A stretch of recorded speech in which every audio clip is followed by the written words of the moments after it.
yata nagmukhang pangalan, hindi tayo sasagot. Nagmama-request pero hindi tayo, paano pa nagtanong, hindi tayo sasagot. Hindi.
Good morning. May we request everyone to please settle down so we can start with the budget briefing, budget hearing. Thank you.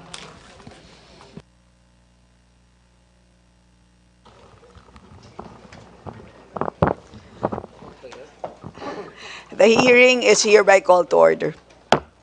Committee Secretary, please call the roll of members. Roll call of members.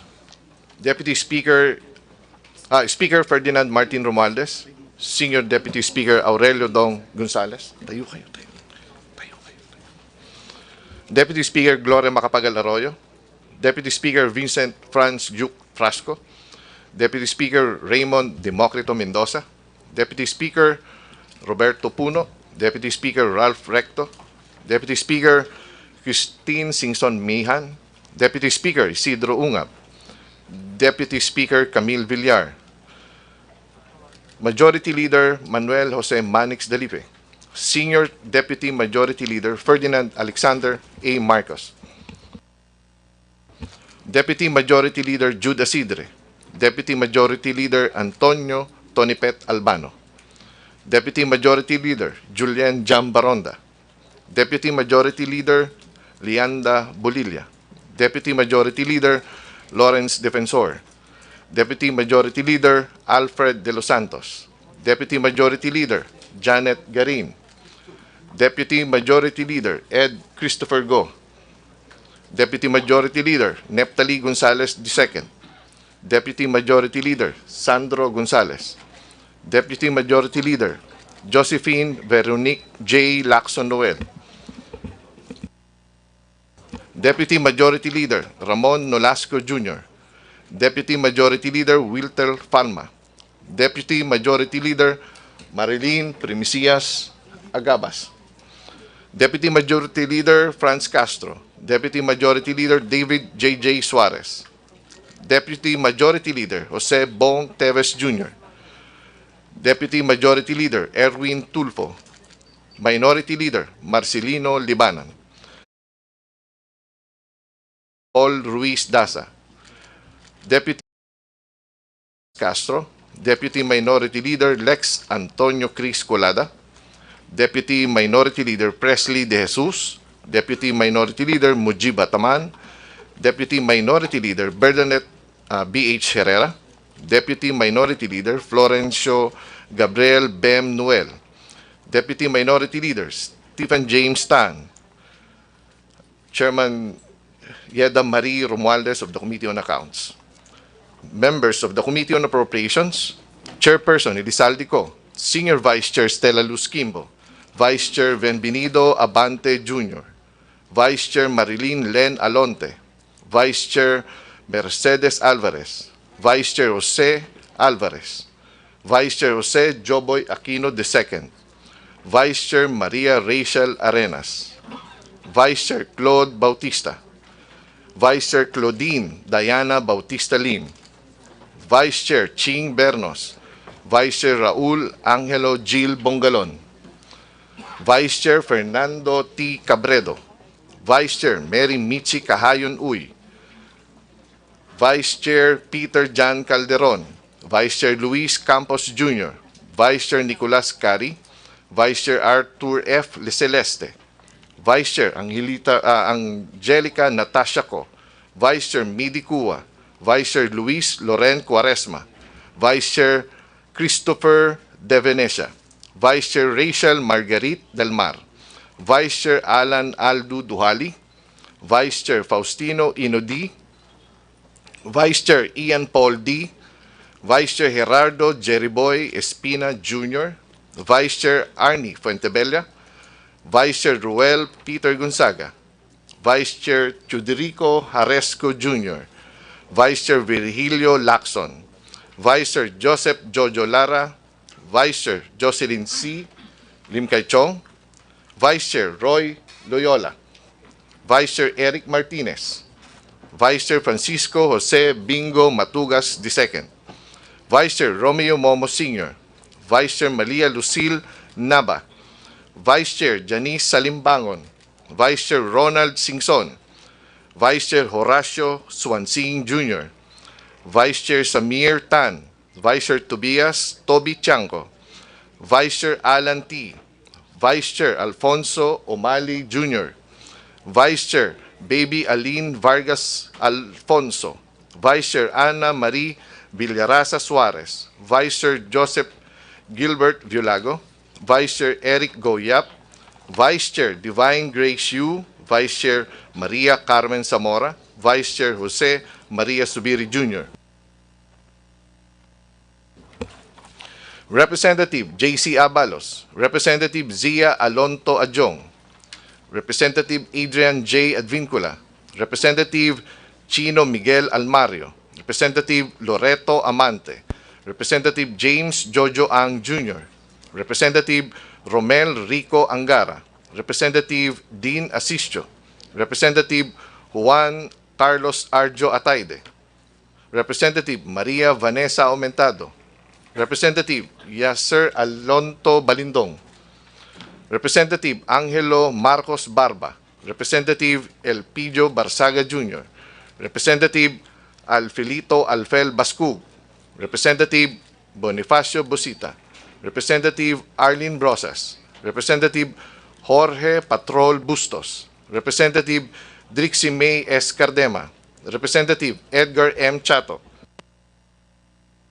Representative Solomon Chungalao, Representative Maria Victoria Copilar, Representative Jaime Coanco, Representative Ambrosio C. Cruz Jr., Representative Ricardo S. Cruz Jr., Representative Sergio Dagoc, Representative C.T. Amina Dimaporo, Representative Ernesto M. Junicio Jr., Representative Faustino Michael Carlos D. III, Representative Antonieta Yudela, Representative Wowo Fortes, Representative Jaime Presnedi, Representative Dante Garcia, Representative Maria Angela S. Garcia, Representative Edwin L. Garjola, Representative Mark Go, Representative Anthony Rolando Goles Jr., Representative Ramon Rodrigo Gutierrez, Representative Charis Ann C. Hernandez,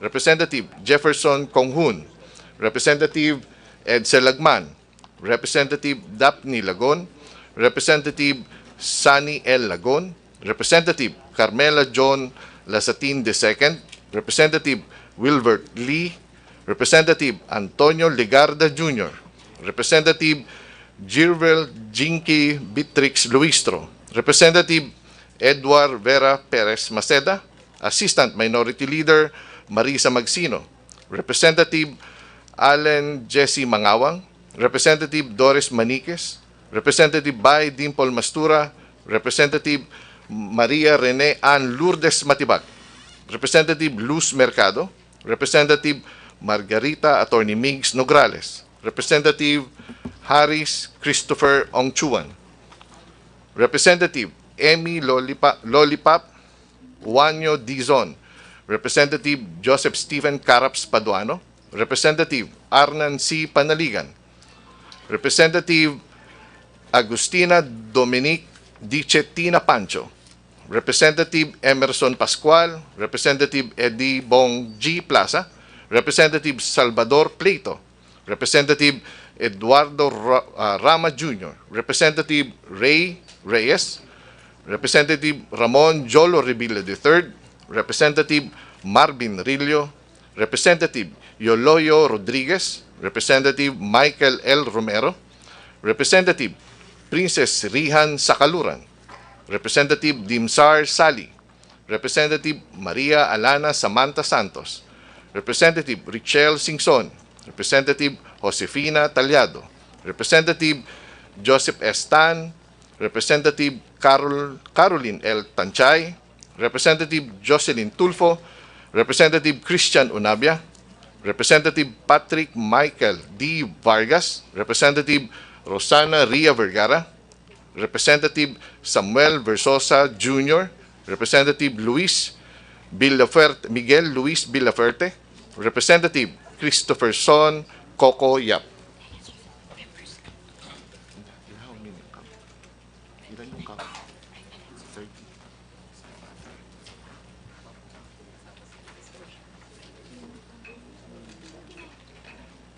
May dumating, Mitch Kahayon. 30? With 30 members responding to the call, the chair declares the presence of a quorum. Magandang umaga sa lahat.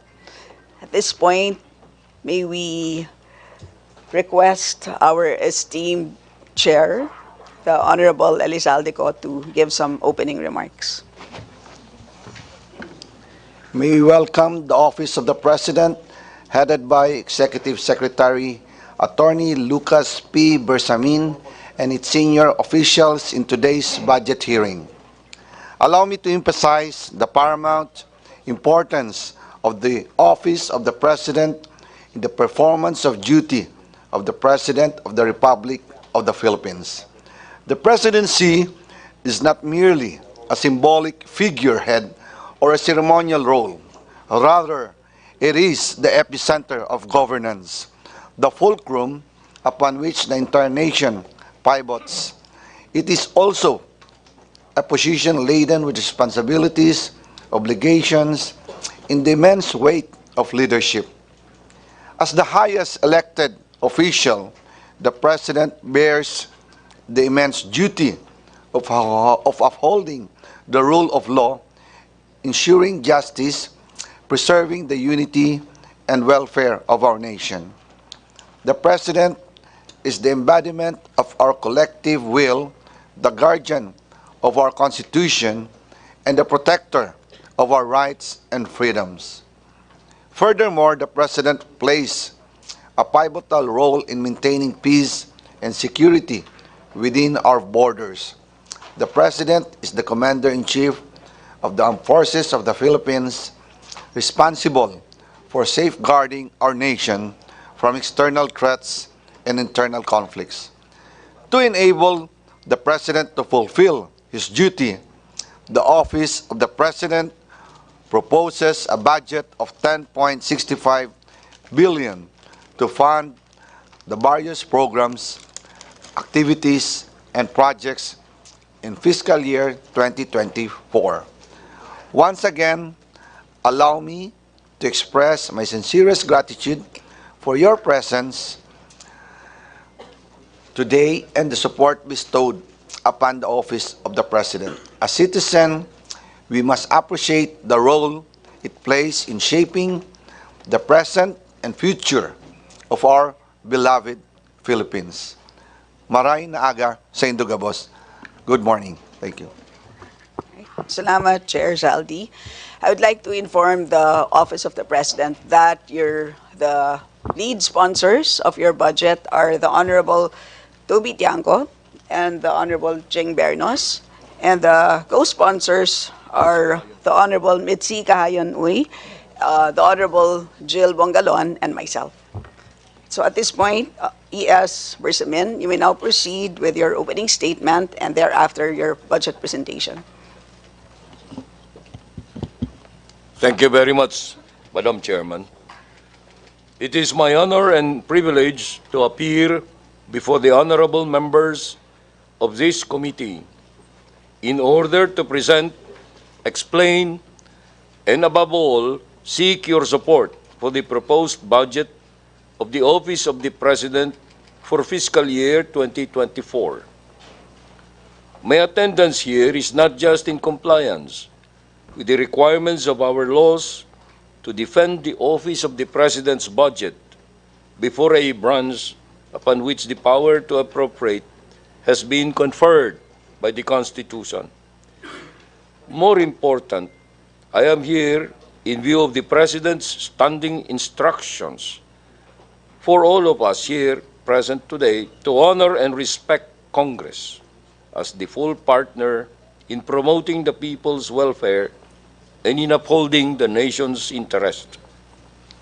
I am taking this opportunity, therefore, to convey the President's stand on legislative relations that are anchored on the truism that governance will be significantly improved if our co-equal branches will work together as one in moving this nation forward. Your Honors, in order for the Office of the President to perform its various roles and discharge its myriad duties efficiently and effectively, we are respectfully requesting a budget of 10,707,927 for fiscal year 2024. The amount, if I may point out, represents a mere 1/9 of 1% of the proposed total national budget for next year. Nevertheless, we believe that the amount proposed will be enough for the Presidency to meet the exacting demands of being the head of state, the head of the government, the Chief Executive, and the Commander-in-Chief during these challenging times of rebuilding the nation from the effects of a global pandemic of significant scale. As the slides that will be presented later would show, we are asking for a modest increase, but at a rate that is within the norm of prior fiscal years. The lifting of stringent health restrictions provides an opportunity for the President to conduct the affairs of the state outside the physical confines of his office. As all have noticed, more meetings are being conducted by the President. More presidential engagements are also being held, and the Cabinet is convened and meets more often. There is an endless stream of consultations inside Malacanang Palace, befitting its role as the National Policy Center.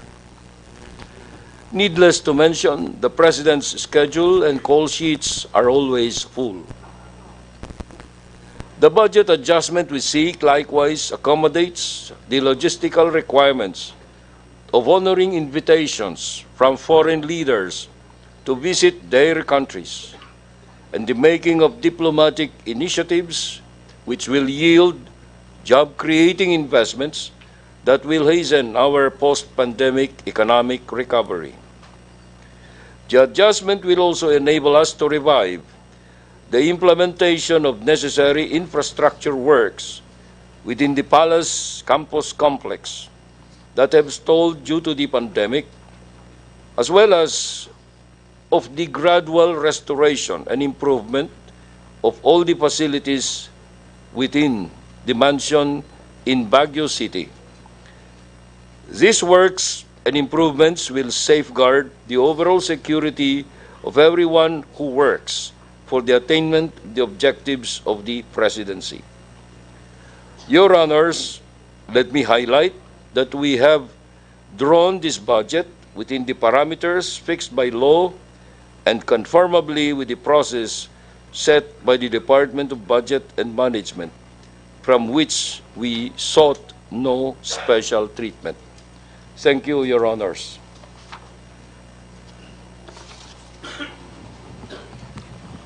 Madam Chair, Yes, Honorable Bernos. as part of a long-standing tradition and practice of the House of Representatives and the Committee on the Appropriations to extend parliamentary courtesy of the Office of the President, Mr. Chairman, may I move that we terminate the budget hearing of the Office of the President. Madam Mr. Chair, I so move. Madam Chair, we object. Madam Chair, Second. manifestation, and we object. And we have the right to explain our objection based on our rules.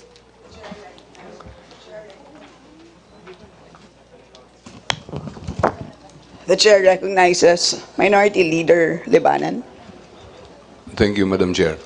The minority wishes also to afford the same courtesy to the Office of the President. However, Madam Chair, in the spirit of democracy, three members of the minority would like to make some manifestations or questions which it's up to the Office of the President to answer if it so desires. So, Madam Chair, before we decide on the motion, please allow the minority to make their manifestations, namely the Honorable Franz Castro, the Honorable Raul Manuel, and the Honorable Arlene Brosas, before we dispense with the motion, Madam Chair.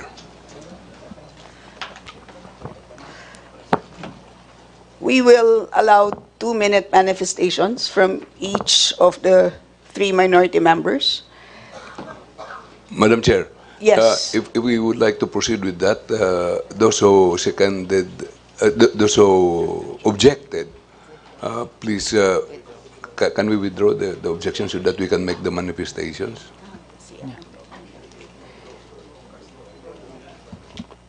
Madam Chair. So, Yes, the Honorable Castro. so we withdraw our. I withdraw my objection for the for the objection for the termination of deliberation of budget of the Office of the President, Madam Chair. Madam Chair, just manifestation. Yes, the Honorable Ungab.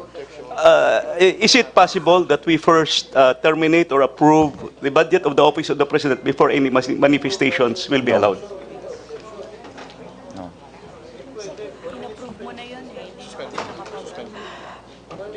1-minute suspension. Deliberation to eh. Let us deliberate.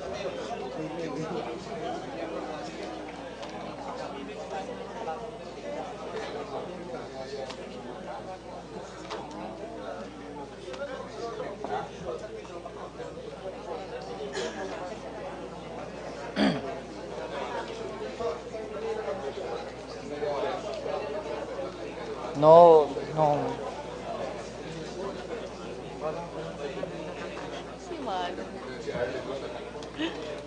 Hindi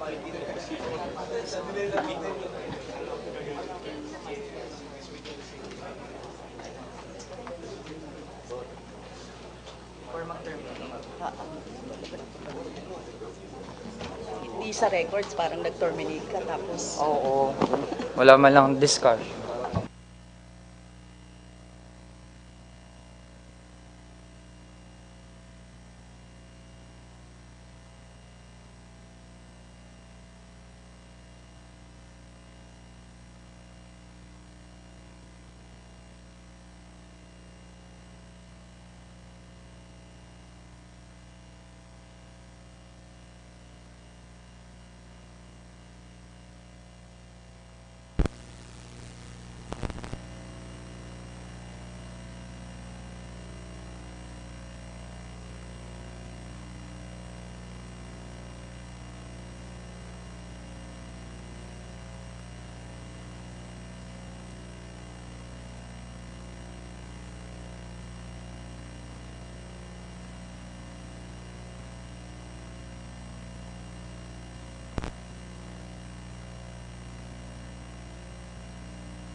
The hearing is hereby resumed. Madam Chair,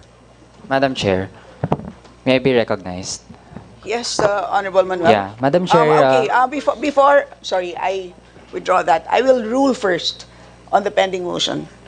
The objection has been withdrawn, and therefore the motion to terminate the budget briefing No, of Madam the Chair, I Office object. of the President is hereby approved. No, Madam Chair. Naghabol po ako ng objection ko dun sa motion to terminate. Hindi po pwedeng mag-terminate tayo Let us ng now deliberations proceed with the habang manifestation hindi of the nagiging part Honorable ng Council. Point of records order, ng Madam ating Chair. Point of committee, order. Madam Chair, yung Point of order, Madam Chair. manifestations. There was a motion, it was seconded, and the chair ruled.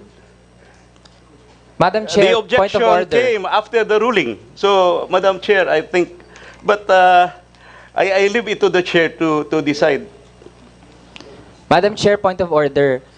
May binawi po na objection pero hindi pa natin talaga na-decide yung tungkol sa motion to terminate. No, Madam Chair, naghabol ako ng objection kasi I don't believe that it is proper for us to terminate the deliberations nang hindi nagiging part ng records ng House yung mga magiging manifestations. Meron pong difference doon, Madam Chair. Even if we look at the records, even if we replay the tapes, the objection came after the ruling. The original objection of the original cast of Congresswoman Castro was withdrawn. And so I think the ruling of the chair would hold. Madam Chair, point of order again. Nire-reload po natin yung deliberations. Again, we should give members the right and the time na maghabol ng kanilang mga objections. Hindi po pwede, Madam Chair, again, no, na minamadali natin ito. Again, Office of the President yung budget na pinag-uusapan. Madam Chair, I think there were 2 points of orders, and I request the chair. Let us just have some order in the House, please. So at the point that the objection was withdrawn, then automatically the motion to terminate the budget briefing was carried.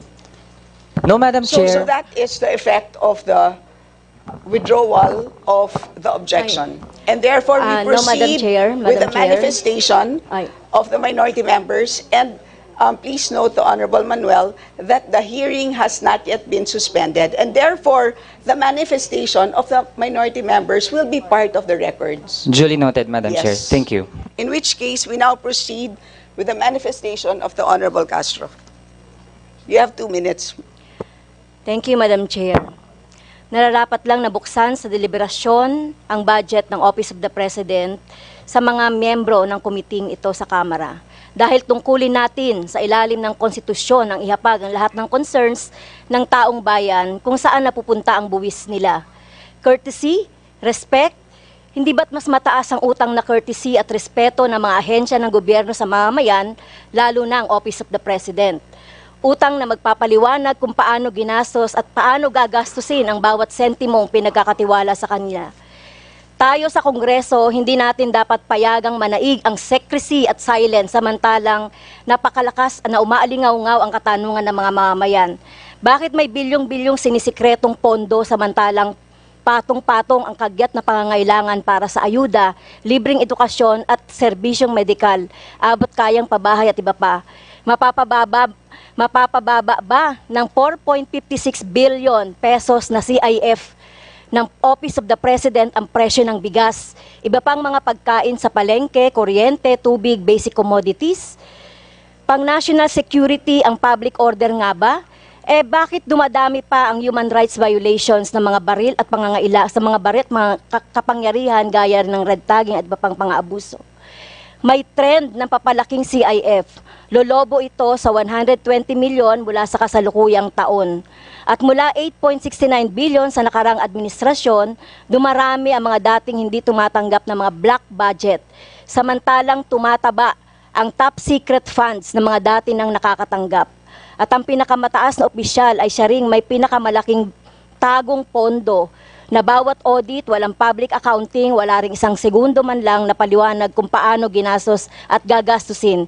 Hindi dapat magpapatuloy ang trend na ito. Labag ito sa policies ng transparency and public disclosure lalo na sa mga bagay ukol sa pera ng bayan.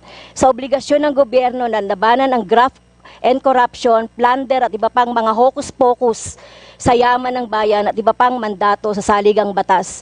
Naniniwala ang kinatawang ito na ang pagtanggi ng Office of the President pati na rin ang Office of the Vice President na sumailalim sa public deliberation ukol sa kanilang budget, lalo na sa confidential and intelligence funds nila, ay isa lamang sa dumaraming rason kung bakit imbis na aprubahan ang kanilang mga black budget, ay dapat ngang i-abolish ang CIF, Madam Chair. And last request, Madam Chair, since the OBP, Vice President Sara Duterte admitted that she requested a 125 million confidential fund from the Office of the President, may we request a copy of that letter, Madam Chair, and the approval of the President. Thank you, Madam Chair.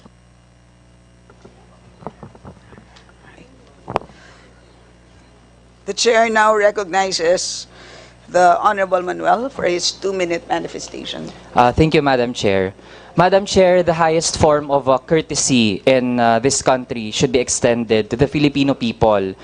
May karapatan po ang mamamayan na alamin paano ginagastos ang pondo ng bayan at yun yung dapat na manaig at all times. No? Galangin dapat natin ang karapatan ng mamamayan. And since the Office of the President and its the personnel are present here, nasa kanila na po yung burden kung sasagot sila o hindi doon sa ating mga i-raise na mga punto, Madam Chair. Regarding confidential and intelligence funds, for the record, marami na pong mga kababayan natin yung umaalma, Madam Chair, given yung record high na confidential funds pa lamang ng Office of the Vice President. But Madam Chair, kung i-compare natin sa confidential and intelligence funds ng Office of the President, di hamak na mas malaki, Madam Chair. 2.25 billion confidential funds, 2.31 billion intelligence funds, constituting 43% of the Office of the President's proposed budget. Thus, Madam Chair, also the Office of the President has to explain bakit inaprubahan ang 125 million pesos na confidential funds for the OVP kahit na wala po yon sa General Appropriations Act noong 2022. Also, Madam Chair, excessive travel expenses, 1.15 billion pesos, at yung mga nangyayaring Marcosian schemes at this present time, Madam Chair. Yung gamit yung anti-terror law para mag-designate ng mga kababayan natin, mga rights advocates as terrorists. Also, Madam Chair, yung pagpapatuloy, yung pag-expand ng NTF-ELCA, kahit yung sinasabi, patapos na yung armed conflict sa ating bansa. It's a form of encroachment sa ating mga civilian agencies. Patuloy na babantayan at tatakutin ang ating mga civilian organizations and individuals. At yung kaduda-dudang mga beneficiaries ng NTF-ELCA na nagiging source ng korupsyon sa iba't ibang mga ahensya sa ating pamahalaan. And at the soonest time possible, we expect answers from the Office of the President. Thank you, Madam Chair. The Chair now recognizes the Honorable Process. Thank you, Madam Chair. Madam Chair, 5 po yung punto na gusto natin itanong sa Office of the President. First, yung posisyon ng Pangulo sa panawagan ng signifikanteng dagdag sahod para sa mga manggagawa. Kasi wala pong tigil yung presyo ng mga bilihin. Pangalawa, ano po ang posisyon ng Malacanang sa mas epektibo at masaklaw na price control sa mga batayang bilihin dahil hindi po sasapat yung EO39. Dahil meron pong 43 pa na mga basic commodities na magtataasan, sabi ng DTI. Pangatlo, gusto po nating malaman yung hawak na bilyon-bilyong unprogrammed funds at special purpose funds na nasa loob ng Office of the President. Ika-4, gusto po natin makuha yung paliwanag sa fund transfers sa NTF-ELCAC Secretariat at sa Anti-Terrorism Council kasi hindi po ito maliwanag sa taong bayan. Ika-5, maungkat po natin yung foreign travels ni Pangulong Marcos Jr., gayon din ang paggastos ng pondo para sa gender and development programs. So, Madam Chair, habang matinding gutom yung inaabot ng ating mga kababayan sa ngayon, lalo't wala namang signifikanteng aumento sa sahod, kulang na kulang yung 40 pesos na aumento. Sa NCR, pambili ng bigas, kahit pa may price cap dito. Hindi na reasonable ang sobrang taas ng presyo ng mga bilihin. Marami pong pwedeng gawin ang Pangulo para ibaba ang presyo ng bilihin at hindi rin kasama doon ang buwanang biyahe sa iba't ibang bansa katulad ngayon na nasa Jakarta ang Pangulo. Kagyat po na pwedeng gawin, epektibong price ceiling sa mga batayang bilihin bukod sa bigas, pagtanggal sa excise tax sa langis at signifikanteng dagdag sahod para sa mga manggagawa at kawani. Dagdag pa, Madam Chair, yung mahigit 4.5 billion na confidential and intelligence funds ay bahagi lang ng mahigit 1 trillion na pondo na kokontrolin ng Pangulo sa susunod na taon. Nababahala tayo na kontrolado rin ng Pangulo ang unprogrammed funds at maging ang SPF o Special Purpose Funds. Lump sums po kasi itong mga ito. Hindi pa tayo nag-uusap ng 500 billion ng Maharlika Investment Corporation na wala sa panukalang budget pero nandun at kukontrolin pa rin ng Pangulo. Nakakalula po ang mga numero pero sa hulit-huli nagkakasya tayo sa mumo para sa mamayang Pilipino habang mahigit 1 trilyon ang nasa kontrol ng Pangulo. Panahon po na ibasura na itong CIF, yung mga confidential and intelligence funds, bilang presidential pork. I-rechannel na lang natin ito sa kalusugan, sa edukasyon, sa serbisyo para sa publiko. Dagdag, Madam Chair, for the record, tinututulan po natin ang pagratsyada at kawalan ng deliberasyon, transparency ng Office of the President dito. Maraming salamat, Madam Chair. Madam Chair, we move to suspend the hearing, the budget briefing of the Office of the President. Second. Mr. Chair. This budget hearing is suspended.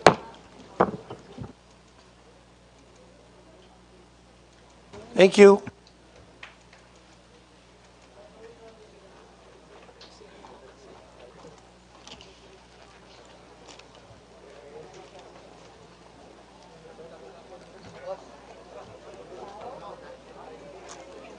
All right, we will resume at 10:30 for the CHR.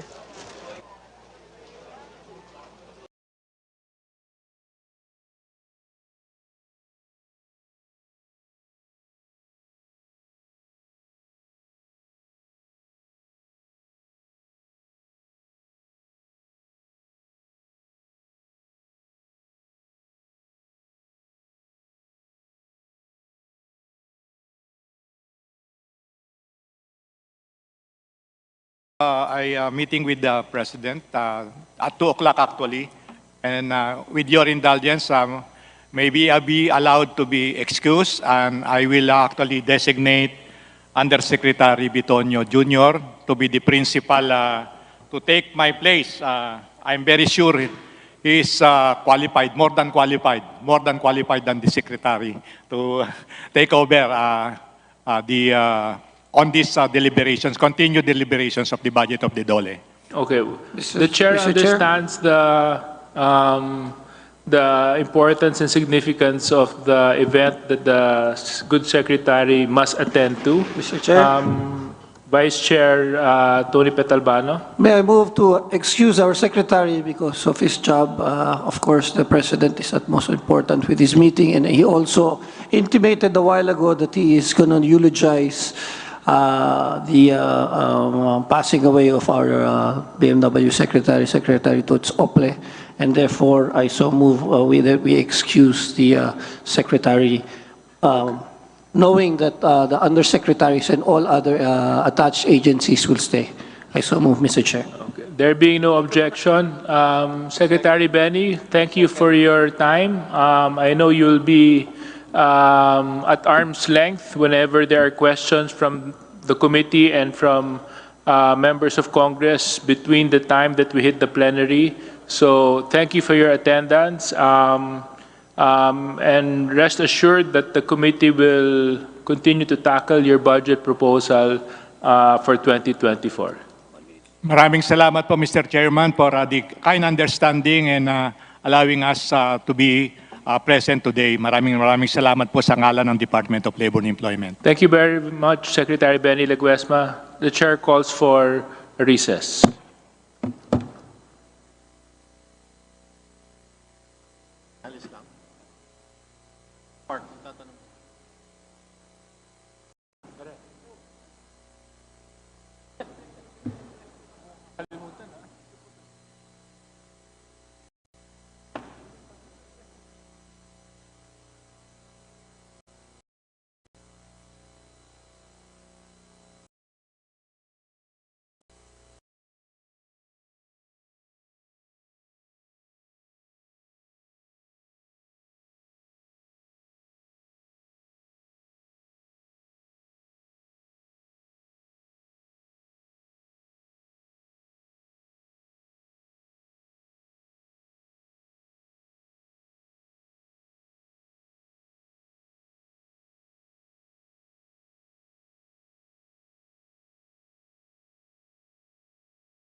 is hereby resumed. Wala si Busita. The chair would now recognize, in the absence of the minority, Congressman Joboy Aquino, my good friend. Vice Chairman, I'm sorry.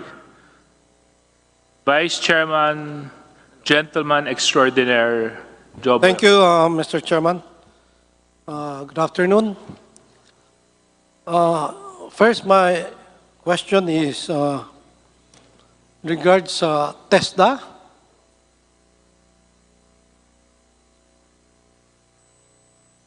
TESDA is not here. How can we continue, Mr. Chairman? Kanina, andito siya. Ngayon, magtatanong ako, wala siya. We cannot continue. Please. The only one that was, I heard, that the only one that was excused is the secretary. I know. But the rest should be here. Congressman Joboy, I will hereby instruct the And Mr. Committee Chairman, I'll Secretary just to wait please- for maybe to, seconds. Yung next muna na ano, sa sunod sige. na lang ko, antayin ko yung TESDA, Mr. Chairman. Okay, thank you very much, Congressman Joboy.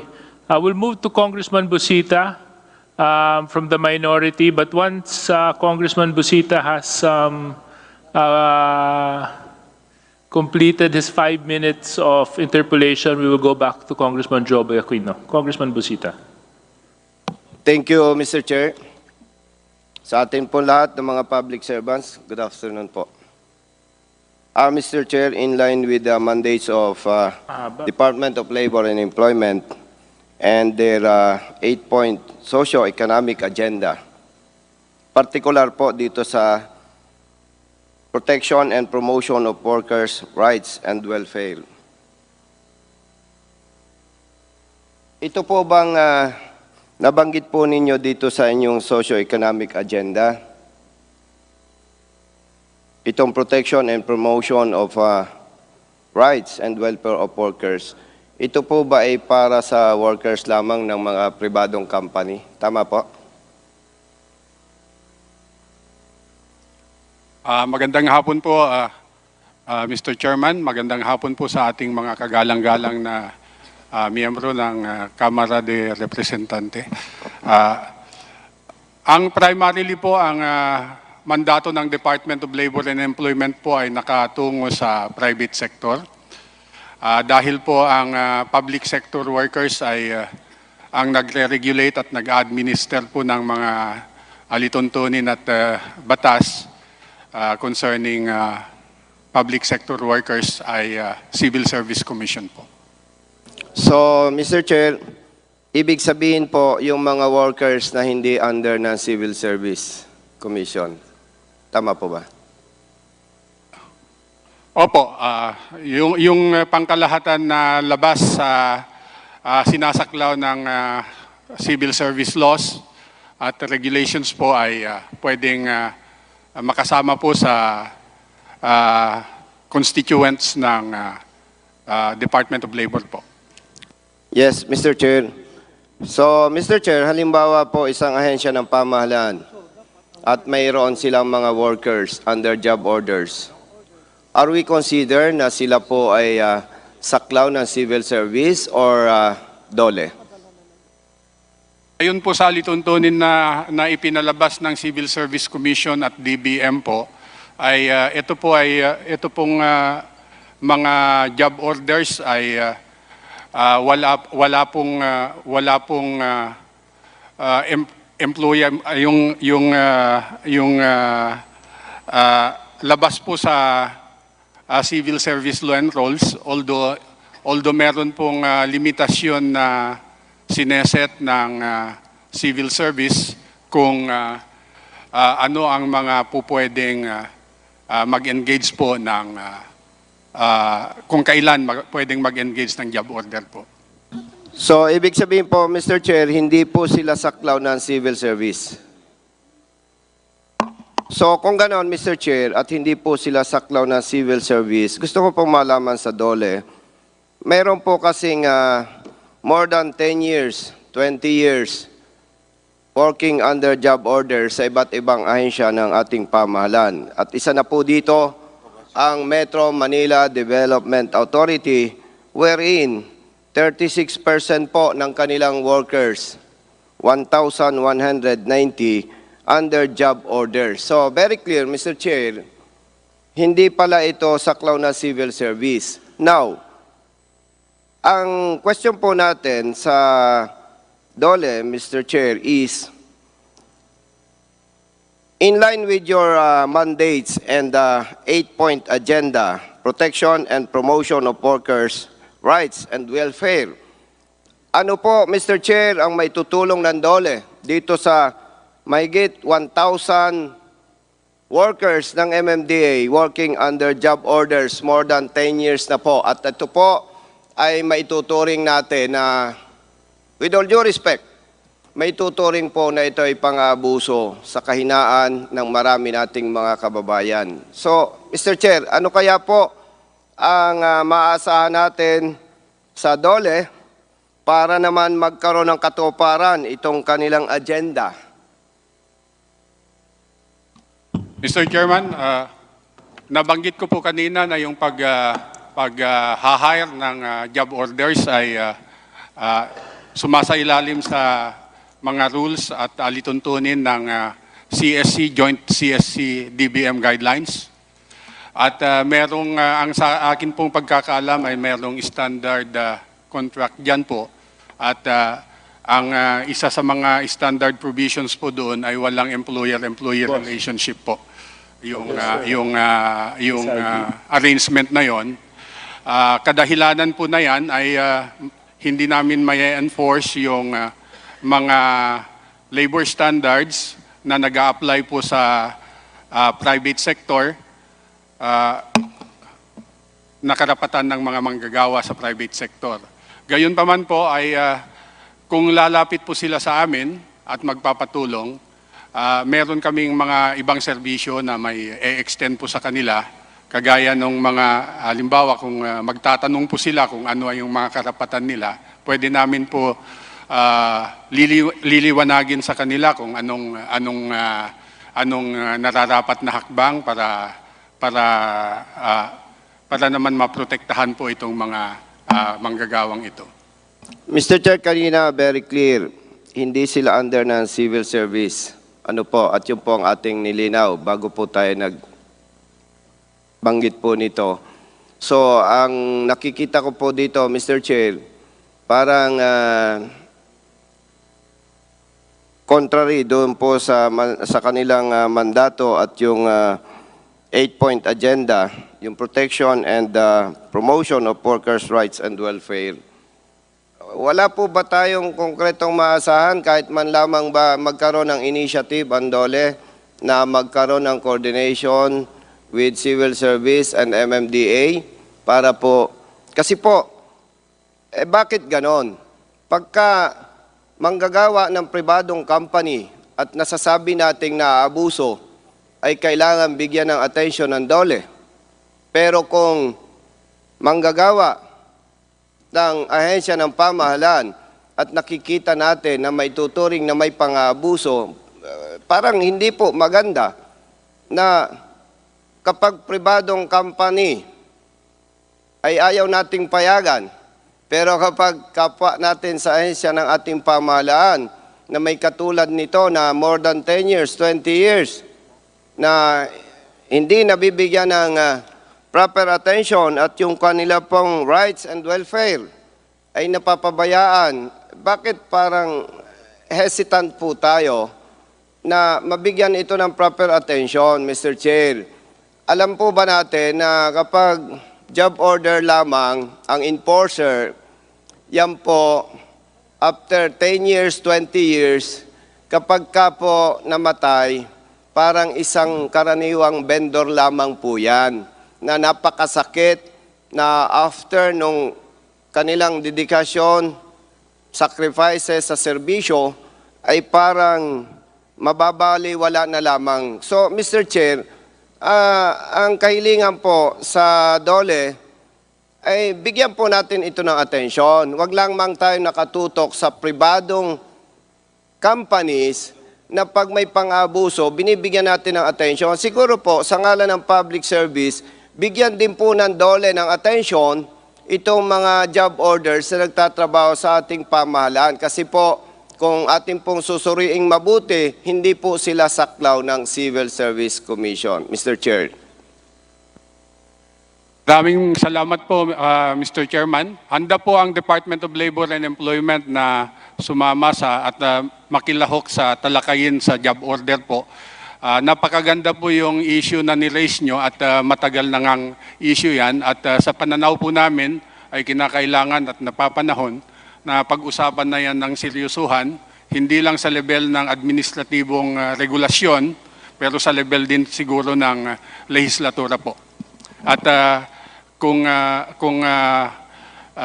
kinakailangan po kaming tumulong sa pagbabalangkas ng rules and regulations, ay handang-handa po kami na mag-provide ng aming inputs, Mr. Chairman. Yes, Mr. Chair, if I may, last na po ito. Nabanggit ko po ito kasi masyadong nakakalungkot na may mga kilalang ahensya ng ating pamahalaan na may mga empleyado po sila na 20 years na. Doon na talaga tumanda na pag nagkasakit, walang benepisyo. Basta sorry na lang. And as public servants, napakasama po, pasensya po do sa term, napakasama po na pag iba ang may pagkakamali ay ating binibigyan ng attention, pero tayo na mga nanunungkulan na nasa pamahalan ay parang binabaliwala na lamang. Yun lamang po, Mr. Chair. Maraming salamat po. Thank you very much, Congressman Busita. Yes, Yusek, you might want to address or respond. Maraming salamat, Mr. Chairman. Maraming salamat, Congressman. Opo, kagaya po ng nasabi ko kanina, napaka-timely na usapin itong job order na ito.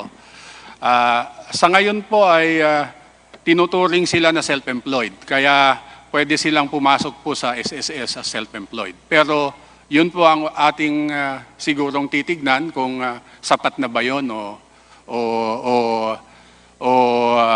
meron pa tayong magagawa para sa kanilang kapakanan po. Mr. Chair, response lang po dahil napakaganda. Actually, hindi ko po idea ito. Yes, Mr. Congressman Busita, but unfortunately your time has already lapsed. 5 minutes lang po talagang binibigay 2 seconds, Mr. Chair, if I may. Dahil kababayan kita, 3 seconds. Mr. Chair, napakaganda lang po na nabanggit po ng DOLE, Undersecretary, yung SSS and other benefits.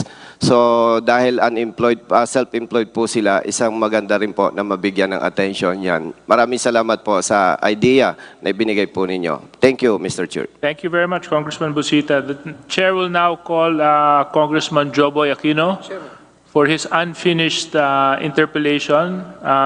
The representative, Congressman Joboy from TESDA, is now with us. Thank you again, Mr. Chair. Believe TESDA is already here. Yes, again.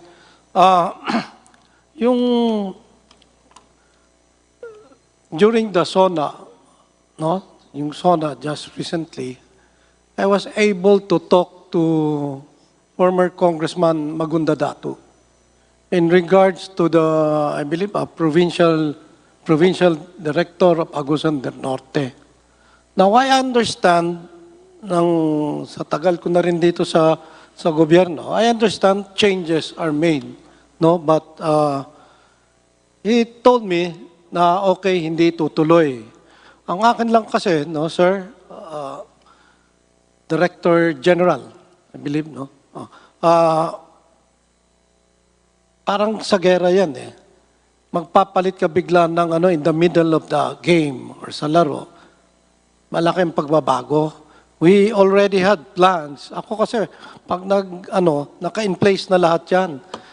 And second, napalitan nga, in spite of the word given to me, So, andyan na yan. Pero, yung pinalit nyo naman, hanggang ngayon, hindi pa nagpapakita. Paano naman yung munisipyo na pangakuan ko, hindi makagalaw? Di ba? So, anong tingin nyo nun, sir? You used to be a congressman yourself. Mr. Chair, Honorable Secretary, if I may answer the Honorable Congressman Aquino. Go ahead. Thank you, Mr. Chair. That's a very good question, sir. As we all know, that provincial directors and regional directors, based on our mandate in TESDA, they can be assigned anywhere. But the entire programs of TESDA must continue. And we have placed in your district, especially in Agusan del Norte, is one of our best PDs. We just have a movement in less than a month. And so there's transitions in regards to the provincial directors. But rest assured, sir, as the directive of our, of course, Secretary Teng Mangundadatu, that the program will continue and we will definitely attend to all your needs, sir. Mr. Chairman, did I hear you say, sir, na one of the best? Yes, sir. He was, if I may, Mr. Chair, with all due respect, yes, Your Honor, sir. So, tinanggalan niyo ako ng isang mahusay na direktor. Yes, Ba't na naman ako tatanggalan ng ang distrito ko ng isang mahusay na direktor? Eh, yun nga na everybody is looking for a director na who can do his or her job well. Diba? Competent. Tinanggalan niyo ako. Without even, ako, as I've said, okay lang sa, pero bigyan nyo naman kami ng respeto. Huwag nyo naman diretsuhin. We know na ano nyo yan. Pero may plano eh. Di ba? O, may plano rin. Kami, yung utak ko nakalagay sa ganyang plano. Tapos, ngayon, hindi ang makagalaw. Dahil yung pinalit nyo, cannot be reached, cannot be seen. O, yan ang ipapalit nyo. If I may, Mr. Chair, to reply to the Honorable Congressman, sir, as I mentioned earlier, that I didn't mention that we gave you a lesser competent. What I mean that one of the best PDs that we have placed in Agusan del Norte, sir, is one of our best PD from his previous assignment. And rest assured, sir, that the PD doesn't bring with them the expertise and the programs of the entire TESDA on a national level of the entire institutions. And as the DDG for operations, sir, I will make sure that all your programs, even your plans, sir, will be attended personally by the head officer. That is an assurance, Your Honor, Mr. Chair. Sir, sinabi niyo, you yourself said, good performer yung tinanggal nyo. With that alone, imagine tatanggalan nyo ng isang mahusay na, director yung lugar ko. Kakaumpisa ko pala, 1 year, 1 year pa lang ako, tapos biglang ganun. Di ba? So,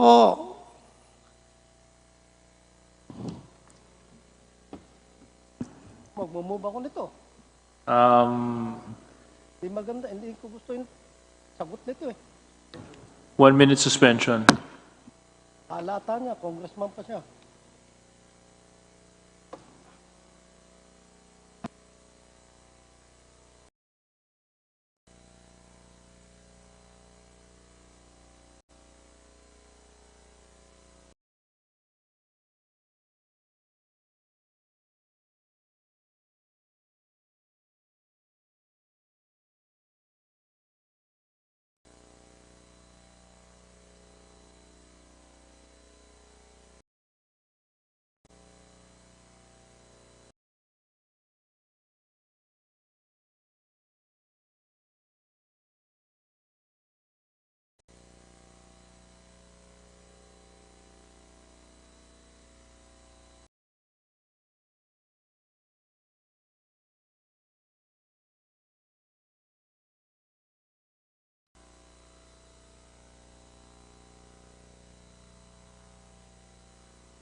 Hearing Thank you, Mr. Chairman. Congressman Jobo Aquino, you're recognized. Yeah.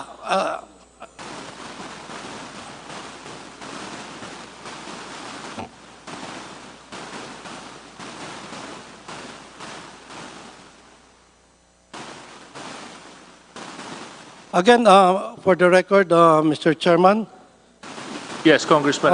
again for TESDA, this happened last week. One of the, I didn't know nagpunta lang yung parents sa office ko. And one scholar who has finished already, yung ano niya, pagka-scholar niya, all of a sudden was asking me about tools, itong mga kits. Eh sabi ko naman, wala pa naman kaming ano. Kaya I was, to my surprise, bakit nagtatanong? So I asked my chief of staff to sit down. Then after a couple of minutes, we found out na hindi pa pala ako ang congressman noon. No, it was in 2016 or 18. Now, I found out na hindi nag-graduate yung estudyante sa TESDA, but hinahanap nila yung kits, yung tool kits bang tawag dyan. Ano. So ako, I'm not really, hindi ako worried because wala pa naman akong anong ganyan ngayon.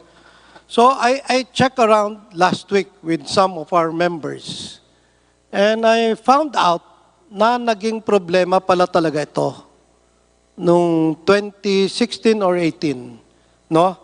That's why we request that TESDA should come up with a statement on whatever happened on all of those toolkits.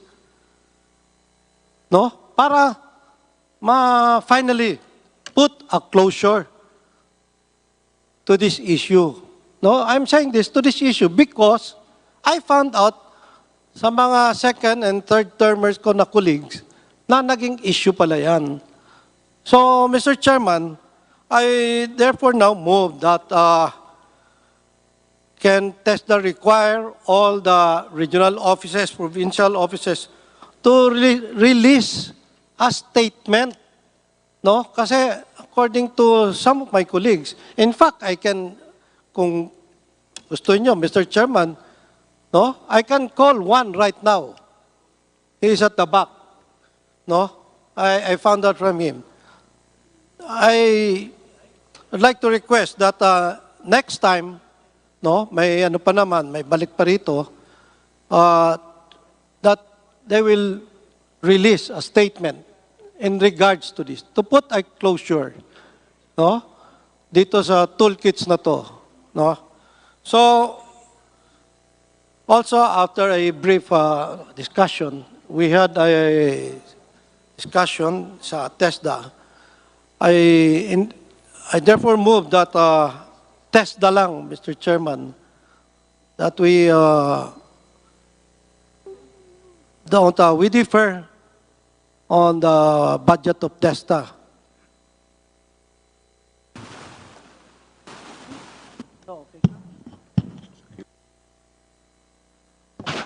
Before that, Yes, Congressman Tony Pet Albano. Chair, may I ask for another 1 minute suspension?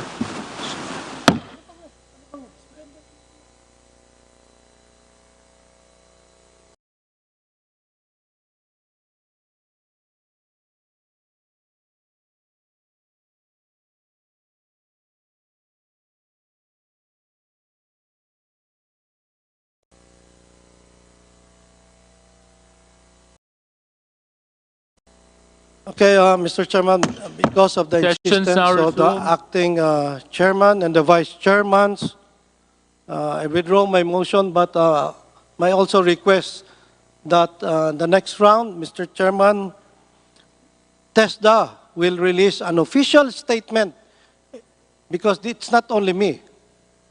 A lot of congressmen may problema dito. Please release a statement in regards to the toolkits naging problema yan. Thank you very much. Thank you, Mr. Chairman. Actually, Do I get the word of the representative of TESDA? Sana naman po, pagbalik, ma-release nyo na yan. And please, wag po kayong magtuturo dahil wala yung ibang official ng TESDA dito. Baka yan ang gamitin nyo. Actually, Kakagulo tayo, maniwala kayo. reiterate ko lang yung concern ni Kong Joboy. May personal experience din kami niyan sa probinsya namin. Yung sa amin naman, nakagraduate na yung mga bata. Walang toolkits. So, yung iba, kinailangan pa off-pocket. So anyway, TESDA, would you want to respond? If I may, Mr. Chair, to Honorable Congressman Aquino, sir, in regards to the 2018 toolkit, as we all know that it was already announced in our website in regards to the 2018 issues on the toolkit. It has a legal dispute. But nevertheless, sir, in behalf of our Secretary, Teng Mangundadatu, that under his administration, sir, we will issue an official, as requested by this August Chamber and this honorable committee, that we will issue a statement to put a closure on the 2018 issues on the toolkit. But right now, sir, just briefly, we assure you that the distribution of toolkit at this time, sir, will be timely upon the completions of our STEP program. Your Honor. Thank you very much. Yeah, last na lang, Mr. Chairman. No, look at these people all from Dole. No, ikaw nag-iisa ka lang dito. Alam ko marami kayo. Pagsabihan nyo naman, may mga commissioner pa yan. Ata o ano yung mga iba dyan. No? Punta naman sila dito. Huwag naman yung may boss, di ba? Hindi pwede yun. Thank you very much, Congressman Joboy Aquino. Let me just make this be a gentle reminder to everybody present that we need to address the individual, collective concerns of the congressmen, because let's not forget, the position that they hold is not theirs. Rather, they serve as the voice of their constituents, and this is the only opportunity that their constituents get to voice out what is happening in their respective districts and in their provinces. So, the chair will now recognize from the minority for his very short interpolation, Congressman Paul Dasa.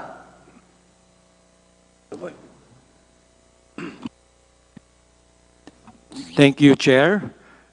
Magandang hapon po sa inyong lahat. Ihuhuli ko sana yung TESDA, but as a segue, unahin ko na po yung TESDA, under Republic Act 10931, which I personally believe it's a good law, despite what Secretary Jokno said, that the free college tuition is not sustainable. It's a good law, I believe in that. In that law, it also mandates TESDA to also comply, di ba? To give the poorest of the poor opportunities yung mga hindi magka-college at TESDA. So what essentially have you done to comply with RA 10931? Thank you, Mr. Chair, if I may. Yes, you may proceed.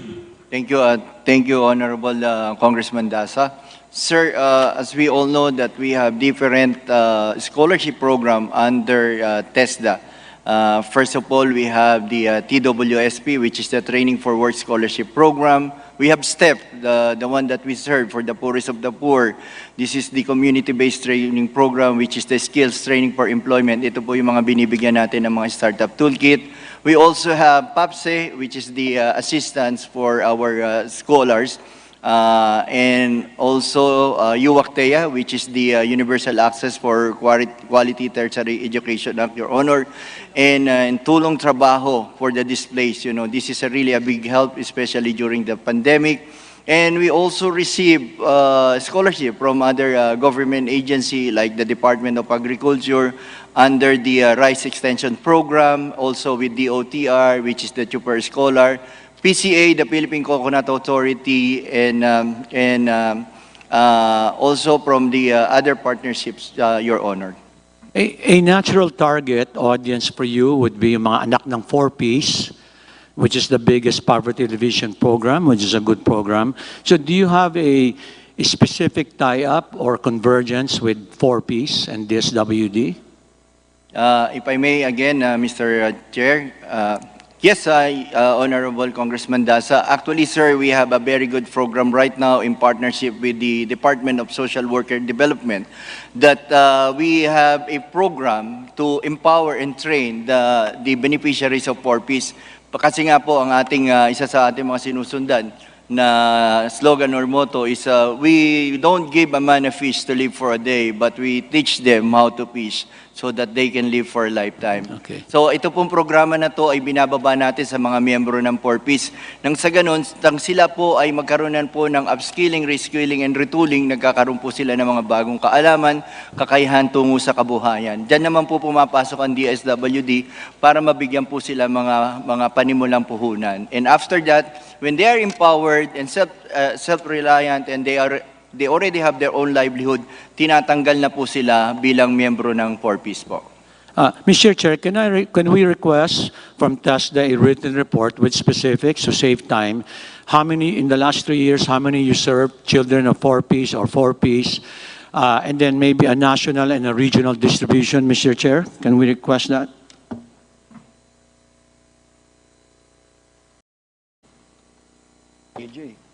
If I may. Have them comply with the report. TESDA?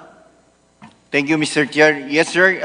We will submit even the copy of the Memorandum of Agreement with DSWD, with the commissions on urban poor and other partners of the government to address our kababayan from the poorest of the poor. We will submit to the Honorable Congressman as well as to this Honorable Committee, Mr. Chair. Thank you. Thank you very much. With performance and outcomes. Sige, thank you. Second, last year, I had mentioned to the Dole family that there seems to be a mismatch in terms of college graduates and actual employment. In my area, for example, this year we have 40 DepEd items with 1,200 applicants. The Secretary answered there's a council that's supposed to sit with Ched Dole and to do a better coordination on what's actually in demand. So can I get a report on that? Was that activated and what has been done?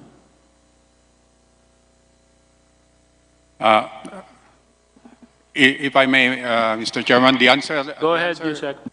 The answer is yes, Mr. Chairman, and if I may, to give you the details of the situation, if I may I request Undersecretary Carmela I. Torres, who is in charge of that cluster, to provide the additional details, Mr. Chairman. Good afternoon. Yes, Mr. Yusek. Chair, Congressman Dasa. There is actually currently an industry tripartite council which also looks into the different skills and existing vacancies in the workplace. But also together with TESDA, they have also industry boards which looks into very specific requirements of industry. Now what we're trying to do is to look closely and try to strengthen the labor market information of the locality so that we're able to see how much skills are in demand and how much vacancies are existing. We work closely with the Public Employment Service offices, for example, for them to give us updated information on how we could remove the skills mismatch. We're working closely with industry associations in the locality to find out what are their in-demand skills or emerging skills so that then we can link them up to the education institutions. Have you engaged Ched and, let's say, state universities, colleges on how to do a better match? Because, for example, there's thousands of education graduates. As I said, there's only so many items. What have you done, let's say, on something like that? We have been working closely with the education institutions, Ched, for example, and also the other education institutions, TVET, and even DepEd. First, we're trying to strengthen our field job net. this online job matching system so that then we are able to look at the graduates from the different education institutions and match them to the existing profile of job seekers. But we're also very active in the Philippine qualifications frameworks, where we're also trying to work with CHED, TESDA, and DepEd on looking into specific qualifications, looking into recognition of prior learning, and looking into micro-credentialing. Okay, thank you for that. Could you share with the committee and myself some sort of just a summary report that you are working on this so I could read up on more details? Yes, Your Honor. We will provide you details on all of this, including the issue of skills. Thank you very much. I think PRC, our commission, Madam Chair, PRC, and the commissioners, I had issues with, well, not so much with PRC, but my concern is, the board exams. There are some, when we looked at the board exams, many of them, 36 of the 48, I think, were 40 to 50% passing rate. I think the standardized exams essentially favors wealthier families, private schools, but poor rural children, poor rural students who take the exams historically don't do well. So I engaged PRC before and wanted to know if they've done anything on this, if there's any opportunities for modular testing, alternative pathways. There was an issue with nurses. We need more nurses, but yet less than 50% essentially pass. So, the concept of modular testing or alternative pathways, could you just give us a summary on what's happening at the PRC side on this particular concern? Yusek. Mr. Chairman, may I request the chairperson of the PRC, Chairperson Zamora, to respond to that? Yes, Madam Chairperson. Thank you, Mr. Chairman, Yusek Bobot. Nice to see you again, Congressman Paul Daza. Yes, Mr. Chair, Kong, you know that we've been in touch with you on those concerns of yours. And as far as that is concerned, Mr. Chair, if with your indulgence, may we request Commissioner Cueto to give us updates on those concerns? Who is Commissioner this? Cueto, Mr. Chairman. Okay. Commissioner. Yes, you're recognized. Thank you, Mr. Chair. And thank you, Honorable Congressman Daza. We already made a study on the question of whether it will be possible to utilize apprenticeship as far as the regulated professions are concerned. I've done a study. The UK has the most extensive apprenticeship program up to bachelor's and masteral level. But for the regulated professions, they are still required to take the licensure examinations. So I think that's the key.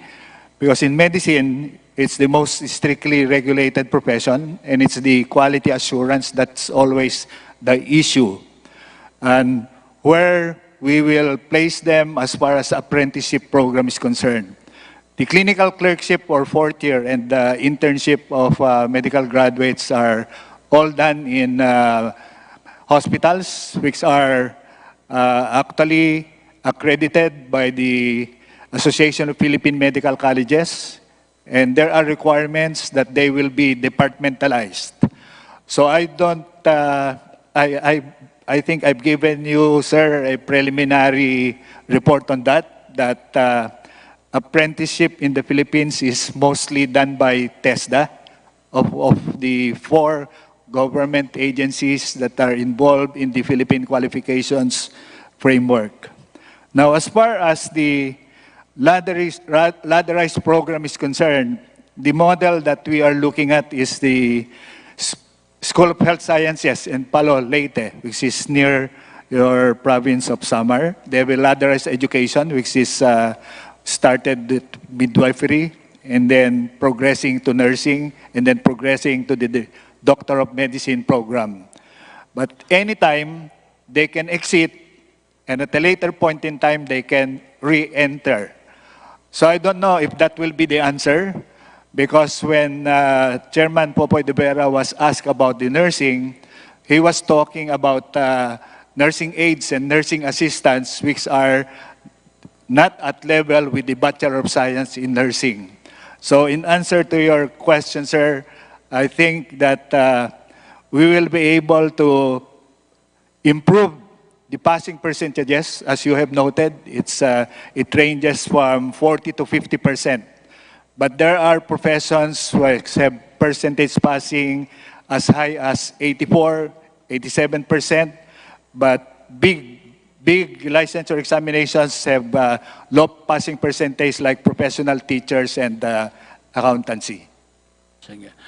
Thank you for that, Commissioner Cueto. I know you're trying to do your best, and Chairman Zamora, but let's think outside the box, because, for example, in the health profession, we need more nurses, but yet, for example, their standard is higher than doctors. It's 75% passing rate with no less than 60%, but for doctors, it's 75-50. It doesn't make sense. And then second, I'm sure there's got to be opportunities for what they do in California and other parts of the world. If there's 6 subjects, they can take all of it, whatever they don't pass, they just retake, or you could take one at a time within 1 year, something like that. It's easier said than done, but I'm thinking of, kind of just helping get them over the hump. You have any thoughts on that? Mr. Chair, may I respond? Your Honor, it will take an amendment in the regulatory law to allow the professional regulatory boards to make adjustments in the format, in the scheduling of subjects in the licensure examinations. As it appears in the regulatory laws, it's relatively fixed. Like you mentioned, Your Honor, the 75% average without a grade lower than 50, 60, or 65 are set in the regulatory laws. And they need to be amended if we are going to set it at a lower percentage. But the format of giving licensure examinations in a number of subjects first, and then the other subjects will come later, I think that will need a lot of amendments in the regulatory laws. Thank you very much, Mr. Well, give us your recommendation. I'm sure Chairman J.J. Suarez, Speaker Romualdez, I'll be happy to find ways to generate more professionals, especially from the rural areas like my area. Especially we need more doctors, nurses, med techs. We need to find ways to get them over the hump. My last series of questions, real quickly, because I'm running out of time. For 2018 to 2021, may I ask Dole, what are the savings, unused appropriations, or any other terminology that you use that have been for those 4 years, meaning funds that saved, realigned, or reverted for 2018 to 2021? Congressman Paul Daza, that will be your last point because your time has already elapsed. Dole, please answer. Thank you, Mr. Chairman. Before I respond to the last question of Congressman Daza, Mr. Chairman, may I also add in relation to his second question about the qualification, the issue on qualification. I think the good congressman raises a very important point, which is the problem of policy coordination. And we would like to inform the Honorable Chamber that last year, the Republic Act 10968, which is the Philippine Qualification Framework, was already activated upon the initiative of the DOLE. The National Coordinating Council for the PQF was constituted last year, and that body is now fully operational.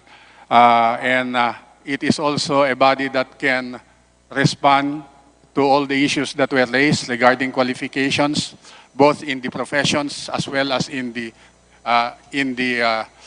technical and vocational education. And that council, actually, Mr. Chairman, can provide also very valuable inputs to legislation moving forward, Mr. Chairman. Thank you very much, Yusek. Thank you. With that, Mr. Chairman, may I ask our Assistant Secretary for Finance, Assistant Secretary Miklat, to respond to the savings to the third question. Warren, or who will be ASEC? ASEC. Okay, you're recognized. ASEC Miklat, sir. Warren Miklat.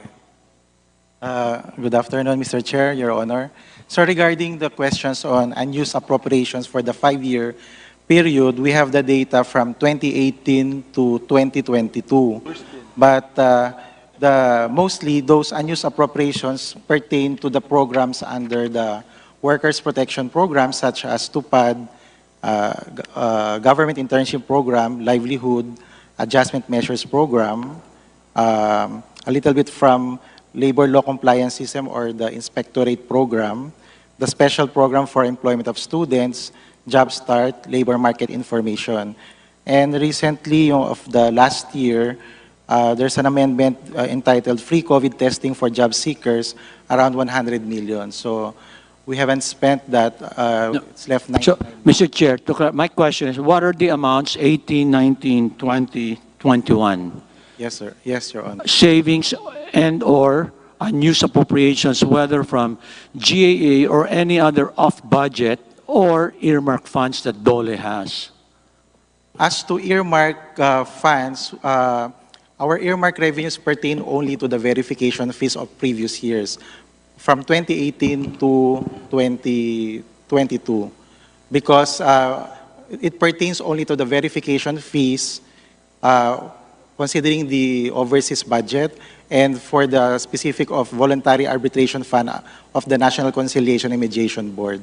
So for this year, we have no more earmark funds except for the voluntary arbitration fund of 361,000. Sige po. So 2018, what's the total? 19, 20, 21. Congressman Paul, with your indulgence, can I just instruct DOLE to submit to you a financial report because of the time constraint given to all members of the committee? Yes, because they were kind of non-responsive. I just wanted the amount. But yes, thank you for the report.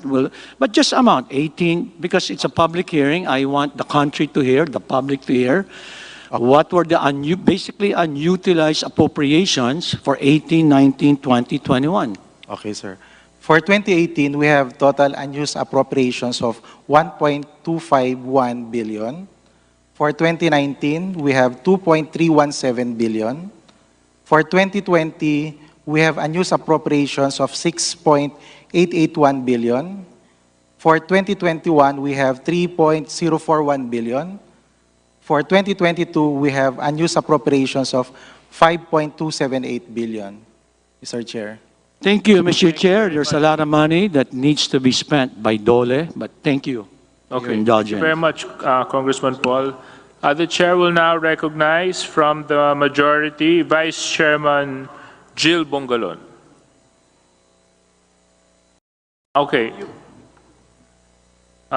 Due to the kindness of Congressman Bongalon, he has given his place to our Vice Chairman, Christopher De Venecia. Thank you, Chair, and thank you, Kong Jill. Good afternoon to the DOLE family. I'll just get right to it. There was mention earlier by the Secretary of a labor development plan that was approved by Malacanang. Can we request a copy of that to be furnished to APRO? We will comply, Mr. Chairman. Thank you. And there was also mention of a National Technical Studies Development Plan by the TESDA earlier. May we know, Mr. Chair, how this correlates with the Philippine Skills Framework that was developed by the DTI? Thank you, Mr. Chairman. Again, may I ask Undersecretary Carmela Torres to respond to that question, Mr. Chairman, the matter being under her cluster. Okay, let's just be mindful of our answers to just be very brief and direct to the point. You know, we've been here since 9 o'clock, and there's another department that we need to be briefed also with their budget. So yes, Yusek, you're recognized. Thank you very much, Mr. Chair, Honorable Congressman. What we're trying to do, the Philippine Skills Framework provides the competencies needed by companies. So it's basically the demand side. then the labor and employment plan looks into both the demand side and the supply side. A component of the Philippine labor and employment plan has the employability side, which is the NTESDP. So that's how they're all linked together. So meaning to say, Mr. Chair, there's synergy between those two plans. Yes, they're all aligned with each other, from the Philippine Development Plan to the Philippine Labor and Employment Plan to the NTSDP, which is the TESDA plan. All right. Thank you. Could you also request for a copy of this tactical skills plan to be submitted to the committee, Mr. Chair? Thank you. Mr. Chair, may I ask Dole if they're aware of the Philippine Statistics Authority study that was published earlier this year on the creative industries?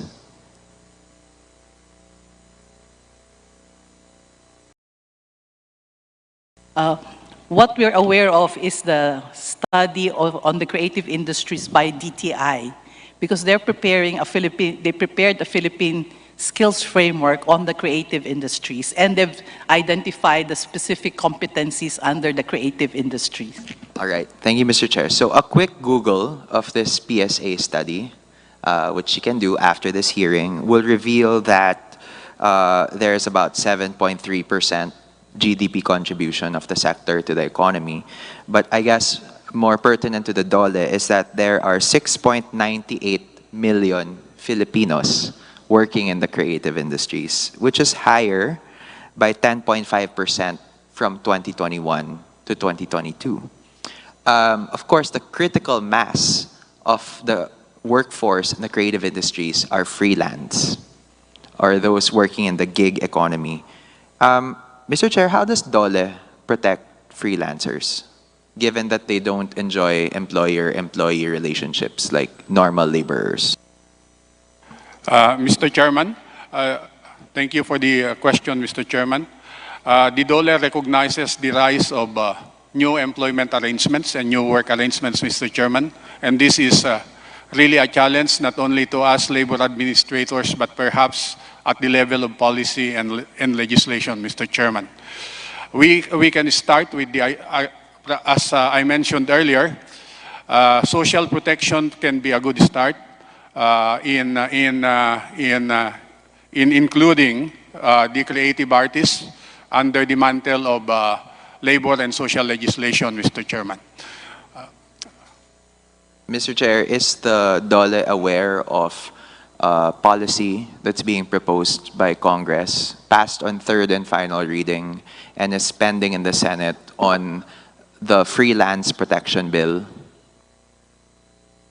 Mr. Chairman, I believe that the Department of Labor and Employment has has participated in the deliberations of that bill, and it has submitted its comments.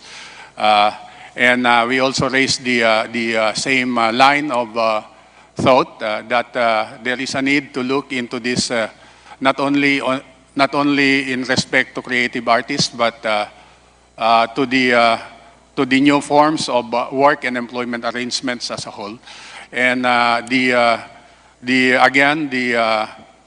basic starting point probably would be how to afford them social protection, Mr. Chairman. So, Mr. Chair, what is DOLE's position on the freelance bill? Are they in favor of it or not?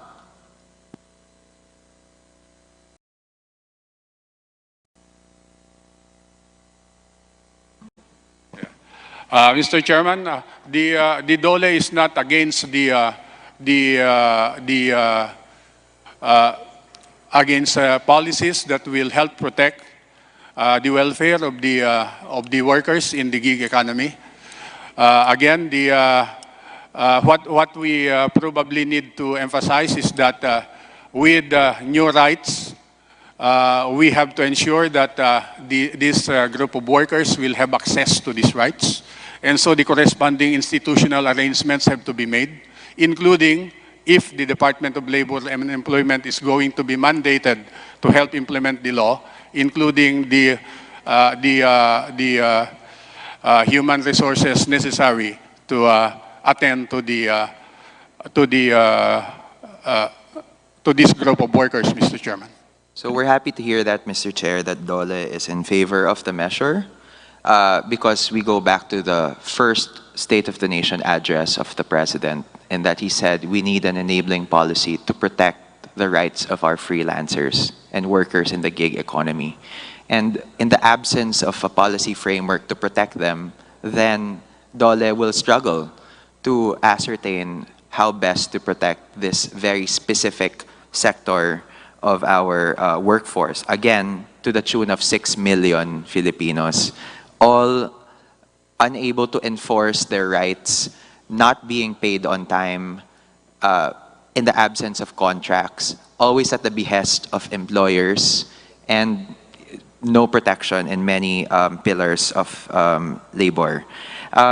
Next, Mr. Chair, is on the alleged working hours being undertaken in film and advertising shoots. So can we hear from the DOLE, Mr. Chair, as to how they're regulating working hours in these particular work arrangements? Yes, Mr. Chairman, the DOLE has a policy on working hours in relation to that group of workers. And if I may, Mr. Chairman, may I request that Undersecretary Benjo Santos Benavides be recognized, because that is a matter falling under this cluster, Mr. Chairman. Yusek Benjo. Thank you, Mr. Chair. We actually have standards for working hours, both for adults and children working in the sector. So under the labor code, we set the minimum working hour not to exceed 8 hours a day. And this practically applies. 8 hours for children. Not to exceed 8 hours. No. The general rule is for all workers, the minimum working hour shall not exceed 8 hours. They may be suffered or permitted to work, but that will amount to or constitute overtime work that will require overtime pay. But we have a different rule for children working in a particular industry, particularly in the entertainment and information. So for children below 15 years of age, we have a very specific limit as to the working hour of children that should be not to exceed 4 hours. Yes, because Mr. Chair, again, I've been getting reports from film workers that kumbaga bumabalik tayo sa dati. Whatever innovations were created by the pandemic and that they controlled the working hours, even in the absence of a Republic Act. Ngayon, balik sa dati, 14 hours, 16 hours, 18 hours, which is the cause of death of a lot of workers in these industries because of overwork, overstress. So I hope the DOLE can look into this, Mr. Chair. Next is on the Tripartite Council. For it to be convened, does it need legislation? Mr. Chairman, if I may, the Tripartite Council, sir, there are many tripartite bodies already that were set up through legislation, Mr. Chairman. So, Mr. Chair, like kunwari, automotive, banking, construction, they have their own tripartite councils, diba? Were those created by law? That is right, Mr. Chairman. The Industry Tripartite Council were created by administrative issuances of the Department of Labor and Employment, Mr. Chairman. But these are actually subcommittees or councils that are under the larger National Tripartite Industrial Peace Council, Mr. Chairman, which was created by law. So, an administrative order will suffice to create a new tripartite council? Yes, Mr. Chairman. An industry tripartite council, Mr. Chairman. So, Mr. Chair, this is actually a salient feature of the Eddie Garcia bill to create a tripartite council for workers in the entertainment industry, but that's taking a little bit longer to be enacted.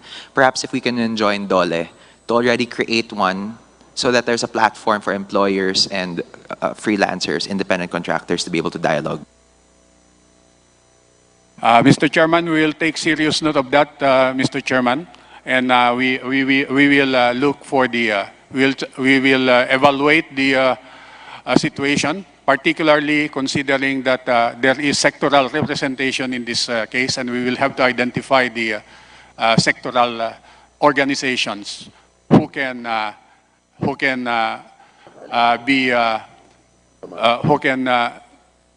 send to us their nominees to represent the sector in that tripartite council, Mr. Glad to hear, Mr. Thank you Chair. very much, This Congressman is actually my Divinesha. last question, Mr. Chair, and I don't need a response, just, I don't know, something to think about.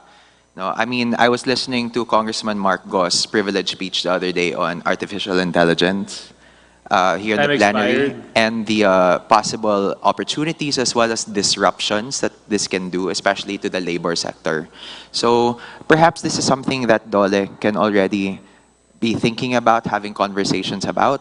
I mean, as it is, with ChatGPT, you can just say, make me a speech on this topic, and in 5 seconds, it can generate a speech, which then displaces a lot of creative workers, and in many other aspects of labor. So I hope, Mr. Chair, now that there's an artificial intelligence boom that is happening, I hope the DOLE can start preparing for these possible disruptions. Thank you, Mr. Chair, and thank you to the DOLE family. Thank you very much, Congressman Divinesha. Next, to be recognized from the majority, Vice Chair Jill Bongolon. Thank you, Mr. Chair. Good afternoon to the Dole family, and of course, TESDA. In the interest of time, Mr. Chair, I just would like to request from the Department of Labor and Employment the current status of our child labor incidents in our country. This was my question during the last year, but probably as I can see in the presentation, there is a decrease in your budget, 12.1%. At any rate, please furnish this committee of the latest, the updated status as regards the child labor incidents. And may I go to TESDA, Mr. Chairman? Mr. Chair, I just like to raise these concerns. We have these diploma courses, Mr. Chairman, correct? We offer diploma courses. Mr. Chair, yes, Your Honor, we do. May I know how much is the budget for 2024 as regards the diploma courses being offered by TESDA? Sir, based on the NEP of 2024, it's 3.41 billion. Well, with that amount, no, based on the National Expenditure Program, may I know if that is sufficient, no, for our students, for them to be assured that, for instance, in the 3-year diploma courses, they are assured that there is a continuity with the scholarship? Your Honor, if you will base from that figures, it is only enough for the existing learner. We can no longer accept new entrants because of the budget itself. So we can only cater to the existing learners, sir. But for the new entrants, unless otherwise there will be a graduate that can only be allocated. So, sad but true, there are around 2 billion was slashed from our scholarship budget. As you can see, from the NEP it's only 1 billion 03, the decrease from 2023 to 2024. But you can see, if you will going to look at the chart, 2 billion was slashed from the scholarship. So that translates to 100,000 learners that will be serviced or be displaced because of that reductions on our scholarship. So in other words, Mr. Chair, the only solution is for us to increase the budget for this program. Is that correct? Yes, Mr. Chair, and also based on the directive of the President itself that he mentions during his SONA, that Tibet is the one that really bridging the answer for the education in addressing the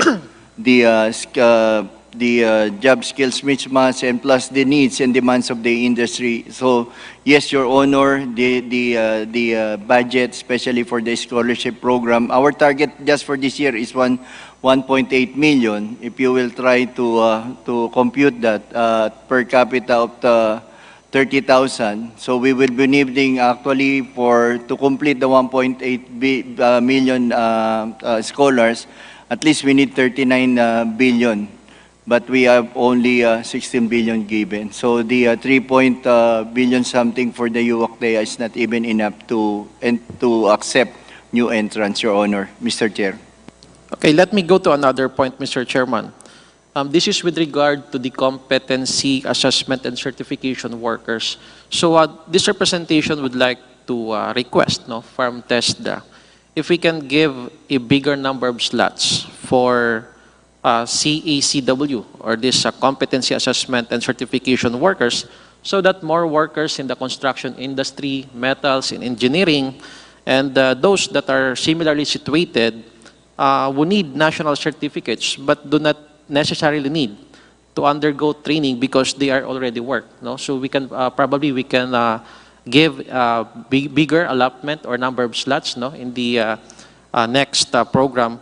And lastly, Mr. Chairman, for TESDA, may we also request probably if we can also increase the allotment in their budget for the development of new trainers so that Tibet system can cope up with the increasing demand for Tibet. Because as we observed, Mr. Chairman, we really appreciate these programs.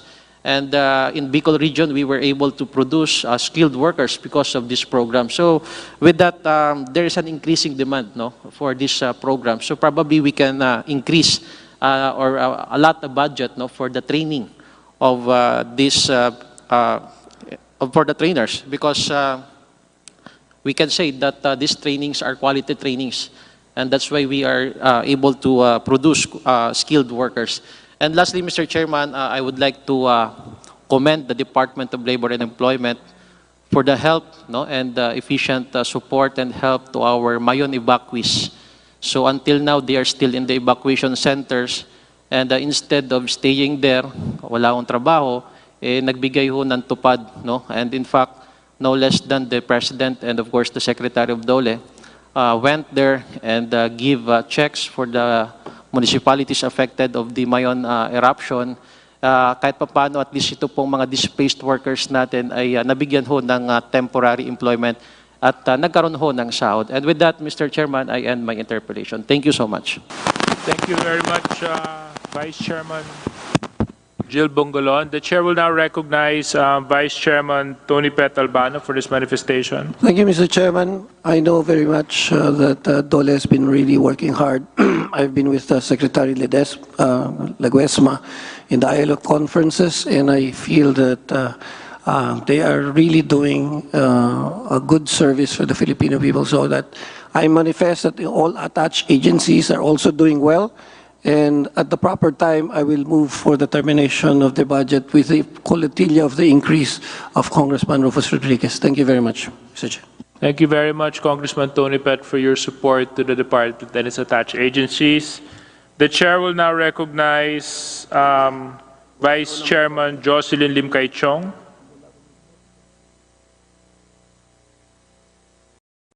Congressman Lim Kai Chong is not with us. Congressman Christian Onabia. Congressman Christian Onabia is not with us. He's probably in the DTI. The Chair will now recognize our Congressman from Gastang Bunting from Parañaque. Thank you very much, Mr. Chair. Magandang hapon sa DOLE family. Yusek, kay Benjo at mga kasama. Ako po ay una-una nagpapasalamat at nandito po kayo para tugunan at pag-usapan ang budget nyo for 2024. And I'd like to commend you for the good work you have done to advance the rights of our workers. My question today will focus on the operations and functions of the NLRC. I only have two questions, Mr. Chair. Una, to the NLRC family, I am sorry to say, but I have received reports from the private sector, both from employers and employees, of alleged harassment perpetrated by some of your sheriffs on the side of employers. There would be some sheriffs who would even bother people even on their rest days and weekends. Walang tigil daw yung tawag or text on the side of the employees, especially for those who have won awards. There would be some sheriffs who would even be demanding a cut in the judgment award. Allegedly, up to 30% of the judgment award, at ang nangyayari tuloy dito ay nagsisisi pa ang workers na nagreklamo sila sa DOLE kasi hindi naman daw nila nakuha yung kanilang benefits kasi may malaking cut ang iba. My questions, Yusek, are as follows. One, what is the NLRC policy in terms of regulating the sheriff's interaction with employers and employees? A follow-up question would be, do you have an anti-harassment policy? Thank you, Mr. Chairman. Before I ask permission for the acting NLRC chair to directly respond to that question, Mr. Chairman, may I make a general statement for the Department of Labor and Employment and all its attached agencies, Mr. Chairman. The Department of Labor and Employment and its attached agencies do not stand for any corrupt practices, Mr. Chairman. And if we find any erring officer or any employee from top to bottom, we will act accordingly, Mr. Chairman. And we would like also to ask for your support in if there are perceptions of corruption, Mr. Chairman. We would like to ask for your support in encouraging people to file the appropriate complaints so that they can be acted accordingly, Mr. Chairman. In relation to the specific issues on sheriffs of the NLRC, Mr. Chairman, may I request the acting chair of the NLRC, Acting Chair Susito, to respond to that question, Mr. Chairman. Yes. Where is she? There. You're recognized. Good afternoon again, Mr. Chair and Yusek Bitonio, sir. Mr. Congressman, we would like to act on it as soon as there's a complaint. Wala pong complaint sa amin na hindi namin na-actionan agad-agad. We have a disciplinary committee, the BOI and the ACC. Ina-actionan po kaagad namin lahat na po ng complaints. So, assuming po na mayroon pong complaint sa inyo, pakidirect lang po agad sa amin at yun ay within 3 months po ay na-actionan po namin. And we do not tolerate such acts po kung meron man. Meron ba po kayong anti-harassment policy in place sa mga ganyan? Or wala kayong formal na ganyang polisiya? Na yung anti-harassment, yung hindi mo pwedeng tawagan at kulitin ang mga employers at maski sa rest day nila. Kasi parang ang dating ho sa kanila, sa mga ibang kumpanya, ay parang hinaharas na sila ng mga sheriff. Mr. Chair. Wala po kayong ganyang polisiya. Mr. Chair, yes po. Meron po kaming yung sa 888 po, 100% po namin nakukomply ang mga reklamo. Hindi lang po sa amin, actually, pwede silang magreklamo sa 888 and may record po kami na 100% po namin na natutugunan ang mga reklamo. Kung hindi man po, diretso sa amin. So that's the first question. Thank you very much, ma'am. The second question would be, following the model bill of the late Senator Miriam Defensor Santiago during the 16th Congress, I filed a similar bill, which is an act establishing the regional courts of labor relations under the supervision of the Supreme Court, thereby abolishing the National Labor Commission. As you know, in the current setup, to settle a labor dispute, meron pong 5 step. May SENA, may labor arbitrator, merong NLRC, may Court of Appeals, may Supreme Court. Under my bill, we will only have the regional courts of labor relations, the Court of Appeals, and the Supreme Court. That makes 3 steps. We wish to make it easier for all sides to settle their process dispute by reducing the process from 5 steps to 3 steps. This will also mean a leaner bureaucracy. The outcome, of course, of the deliberation of this bill will also have an effect on the budgetary considerations, as we will need to determine if Congress will need to continue to appropriate for a bigger and more expensive setup now that we are now using and funding the present setup, the DOLE, and the NLRC. May I get the thoughts of DOLE on this proposed measure, which was actually filed by Senator Miriam Defensor Santiago, the late good senator, and now refiled by this representation? Thank you, Mr. Chairman.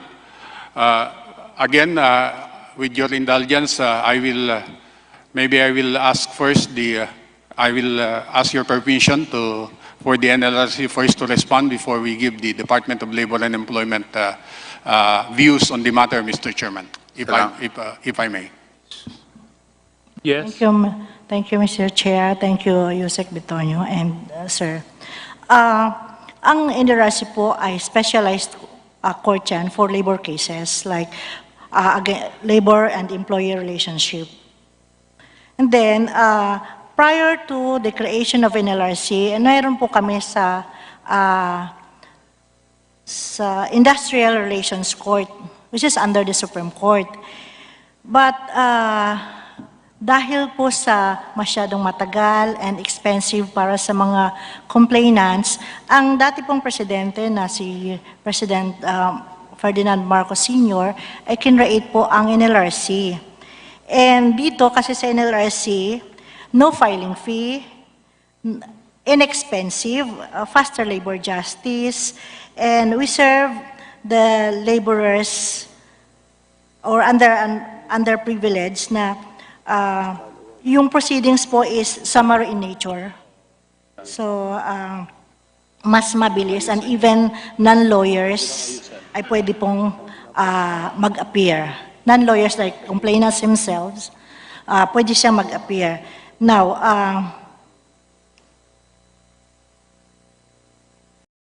dun sa pagiging mabibilis, kaya mas gusto namin na ma-retain ang NLRC because unang-una, as compared sa regular courts, sa arbitration pa lang, ang maximum lang for the laborers or the labor arbiters to decide cases is 3 to 9 months. And then sa commission is 3 to 6 months. So mas mabilis ang justice, and after the commission, final and executory na ang decision, and it could be like returned to the labor arbiters para mag-issuehan ng writ. Mas mabilis po yan. Unlike po sa judiciary, sa Court of Appeals, and then aakyat pa sa Supreme Court. So mas mabilis, hindi lang sinasabi niyo po na 5 steps, but it's only 2. Except yung sa SENA, kasi ang nire-require din namin sa SENA dahil nakakatulong po siya para mag-resolve or mag-settle ang parties. And then, sumunod po sa labor arbiters, meron din pong mandatory settlement na pwede pa rin silang mag-settle. And from there, from labor arbiter, sa commission po, ang commission po ay, ang decision po ng commission ay final and executory na pwede nang ma-issuehan ng writs at pwede nang ma-satisfy ang judgment kung it's in favor of the complainants. Yes, sir. Thank you, sir. Congressman Gus? Yes. Mr. Chairman, with your permission, if I may add, as the acting chairperson has said, we have come from a regime where the labor cases used to be handled by the regular courts. And the very reason why the NLRC was set up is to expedite the resolution of labor cases. I think the direction, Mr. Chairman, and even internationally, if we look at the other countries, the direction has been toward administrative mechanisms in relation to the resolution of labor disputes, not through judicial mechanisms at the first instance, Mr. Chairman. So what we are looking at, Mr. Chairman, is to simplify the administrative process to an extent possible by going back to the reason behind the setting up of administrative bodies to resolve cases, and that is precisely to serve as an alternative dispute resolution mechanism, Mr. Chairman. So we would like to look at the existing labor dispute resolution system, not only in relation to the NLRC, but also in relation to the other dispute resolution mechanisms under the Department of Labor, and to truly incorporate the notion of alternative dispute resolution, which intends to make dispute resolution less costly, simpler, and more expeditious, so that judgments can better be satisfied to their fullest, Mr. Chairman. Thank you very much, Yusek. Congressman Gus, do you have any more questions? You have 30 seconds left in your time. Thank you, Mr. Chair. Your opinion is noted, and definitely in the discussion of this bill, once filed, we will definitely be inviting you and the good secretary to shed light as we try to discuss this bill that I am about to file. I just would like to make it clear that, you know, like anything else, change is something that we always welcome. And the question, it would be, one, has it really served its purpose? The NLRC was there, or the DOLE was there really to protect the laborers from themselves, to help, assist. And it is the view of a lot of people, even some members of the legislative department, that it might have outlived its purpose. Like I say, it may have outlived its purpose, or it is not what it was supposed to be. So it is something that will have to be discussed and thoroughly discussed. And I would like to thank you for the kind answers that you have manifested. And be rest assured, Mr. Chair, that I will continue to support the Department of Labor and Employment, but very, very cautiously, especially when it comes to the NLRC. Ako po yung nagpapasalamat sa DOLE dahil po yan si Director June Castillon ng Muntiparlas para po sa mga programa ng aking distrito. Ako po yung nagpapasalamat po sa kanya dahil talagang walang sawa, at saka si Tess na lagi pong nasa opisina ko. Salamat ako sa kanila. Katunayan, pag pupunta yun, sigurado ko, hanggang may problema yung mga tao, hindi sila lumalabas. Kung kailangan pakainin ko ng 6 beses ang araw, sabi ko, dream ko nga, lumaki sila katulad ko. Kasing lapad na nila ako. Si Tess ka, tumataba na rin eh. Medyo malapad na rin si Tess na yun. At saka si Director June, hindi pa naman. Sexy pa rin si Director June. Of course, for Tesla, I would like to thank, of course, alam niyo dati kasi nung nagsimula akong congressman, si Director Amparo, pero alam ko nagretiro na yan. Pero alam ko tumutulong-tulong pa rin siya.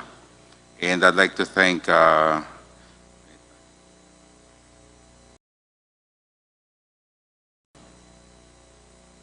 seconds.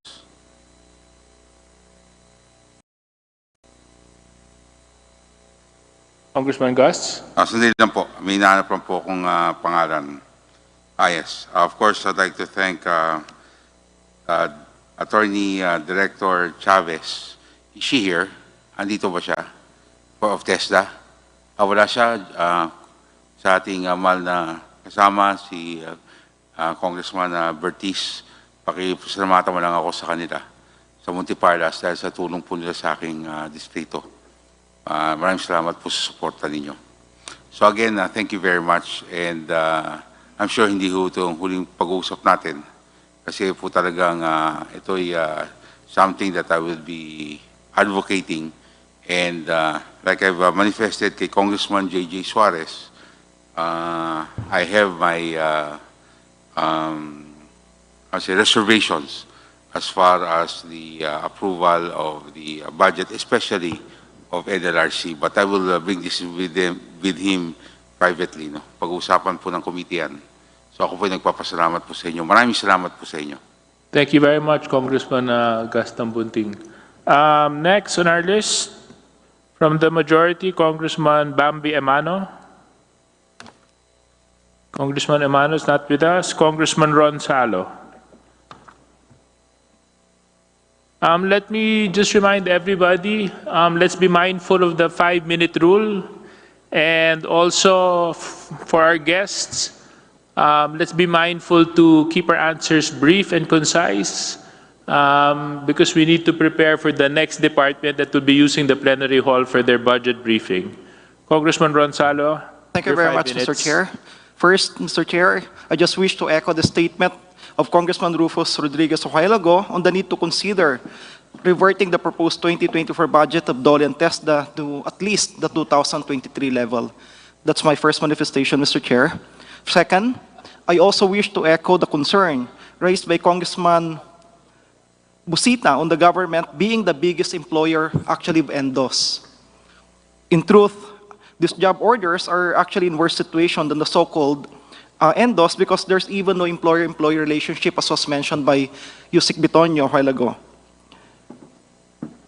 As such, since there's no employer-employee relationship that exists, nor there is also no social protection such as SSS being given to them unless they apply it on their own. They're considered, as was mentioned, self-employed. So in this regard, based on the latest the data that I recall, there are around 500,000 job orders in the government, in various departments of national government, as well as in the local government units. So basically, that's a huge number, Mr. Chair. And there's actually a bill that was filed by this representation providing them civil service eligibility as well as ensuring that they will be given appropriate opportunity to become permanent employees in the government. I'm just wondering, Mr. Chair, for comments by Yusek Bitonio, what is the effort being undertaken by the DOLE to ensure that these job orders in the government, in as much as they are neither employees of the government or quote-unquote employees in the private sector, they are neither here nor there. So I suppose, but at the end of the day, they fall under the ambit of the powers of DOLE. So may I respectfully request, Mr. Chair, on what are the efforts being undertaken by DOLE to improve the positions of these particular job orders in the government? Thank you, Mr. Chair, with your permission. As I mentioned earlier, the most basic protective coverage that they have right now, Mr. Chairman, is social protection. So we are actually that falls under the social security system, and we are helping out the social security system in its advocacy to promote access to and membership of the self-employed into the system, Mr. Chairperson. To follow up, Mr. Chair, papansin po natin dahil wala nga po sila, considered self-employed po sila. So kahit SSS din lang, wala pong contribution yung government para sa kanila. So basically, it's on your own. And I suppose kung yun lang po yung kaya nating ibigay po sa kanila, sabi ko nga po kanina, Mr. Chair, they're actually in a worse situation than ENDOS. Kasi at least yung ENDO may employer-employee relationship. And kino-cover po ng employer po nila yung participation, yung employer share. But in this regard, wala po. So I hope, Mr. Chair, that the DOLE family would consider crafting or coming up with certain other protections to make sure that these ENDOs in the government would really be given ample protection. Dole? Yes, Mr. Chairperson, thank you, Congressman Salo. We will do that. We will continuously do that, sir. Thank you very much. On my second concern, Mr. Chair, with respect to the NLRC, in the International Ship Owners and Seafarers Conference conducted last month, where no less than President Ferdinand Marcos is the keynote speaker, and I was there as well, I attended that particular international conference. The main concern conveyed by ship owners to this representation is the proliferation of ambulance chasing activities within NLRC. This is repeatedly raised by the manning agencies representing the ship owners. And the reason pointed out is the NLRC rules that allow the petitioner to claim in full, including damages, the awards by NLRC, even the case is on appeal with the Court of Appeals or even with the Supreme Court. Kahit na nakaka-appeal pa po, under the NLRC rules, ibinibigay na po ito ng kabuuan.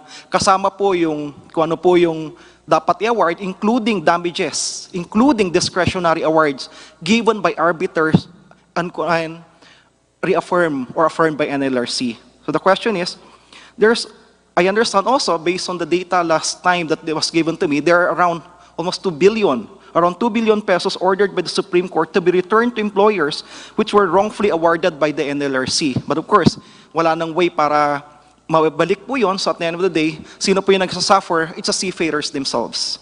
So ang tanong ko, what is the NLRC doing to stop ambulance chasing acts? There's a provision in the proposed Magna Carta for seafarers that was passed by the House of Representatives, in which this representation was the one who defended it in the floor. Nang sinasabi po natin dito, ibibigay lahat, kapag in-affirm, lahat po ng mga mandatory. But with respect to discretionary awards, including damages, subject muna sa appeal. Kung ano po yung desisyon on appeal, saka pa lang siya ibibigay. It came to my attention, however, that this provision is opposed by the NLRC itself in the Senate. I just feel bad about this development. When NLRC is supposed to address it, it appears that NLRC is the one opposed to measures addressing this matter. May I respectfully request for Chair. Thank you. Last point, Congressman Salo. Yes, Dole. Thank you, Mr. Chairperson, and thank you, sir, for the question. I think the NLRC has given its position on the matter, but on the part of the Department of Labor and Employment, we are looking at it, Mr. Chairman. We are very much sensitive to the issue raised by seafarers because it is impairing the competitiveness of, it is seen to be impairing the competitiveness of our country as a source of seafarers, Mr. Chairperson. The concern not only touches on NLRC, but also on voluntary arbitration, Mr. Chairperson.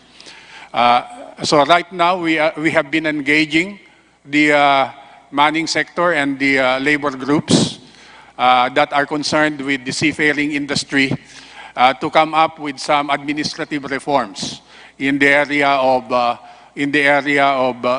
to deal with problems like ambulance chasing, awards that are exorbitant, execution of judgment, Mr. Chairperson, and we are hoping to complete the review and set up some administrative reforms by the end of the year, Mr. Chairperson.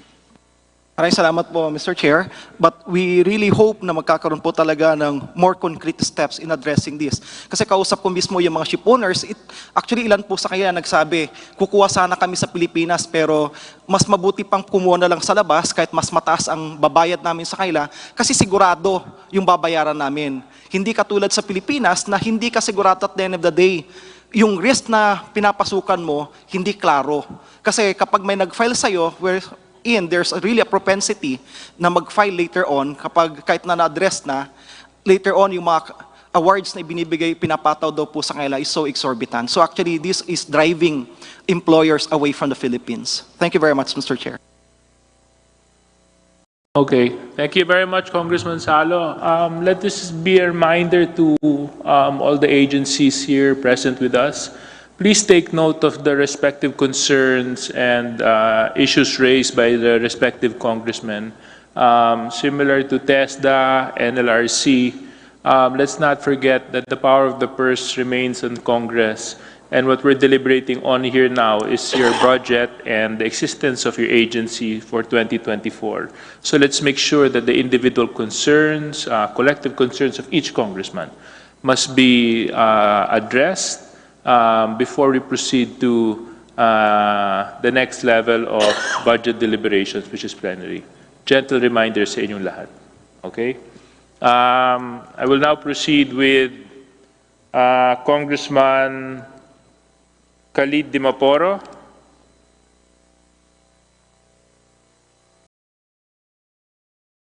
Congressman Joseph Yulago. Congressman Ruel Gonzaga. Congressman Mark Go from Baguio. Wow, finally. Yeah, It's go time. Thank you very much. Well, I hope I'll be the last to ask questions. But thank you very much, Mr. Chair and to all the members of the Department of Labor and Employment as well as TESDA. Magandang hapon po sa inyo lahat. Simple lang po yung tanong ko. Number one, ito pong headcount ninyo as of 2023, ang nakalagay po dito sa report ng agency budget notes ng CPBRD, you have a total plantilla positions of 5,573. Kasama na po rito yung TESDA. And it is recorded also that you have unfilled position of 761. These exclude TESDA. But if you include TESDA, the total unfilled position is 1,763. Gusto ko pong malaman kung ito ay kailangan pa ninyo sa susunod na taon, itong 2024. If I may, Mr. Chairman. Yes, Dole, you may proceed. Opo, kailangan po namin itong mga positions na ito for our continued operations moving forward, Your Honor. So, kasi po, since 2021, 2022, these positions have not been filled up. So I would suggest that whoever is responsible for the hiring of these people should take the necessary measure already so that you can hire them and be able to do the functions that you are supposed to do. Pangalawa po rito, yung pong NLRC, ilan po ba ang mga cases now pending with NLRC? From the labor arbiter hanggang po sa commission level? Mr. Chairman, may I request the acting NLRC chair to respond to that question? Yes, thank you. Thank you, Mr. Chairman and Yusek Bobot. As of the average cases we receive every year is around 29,000 cases. And we resolve cases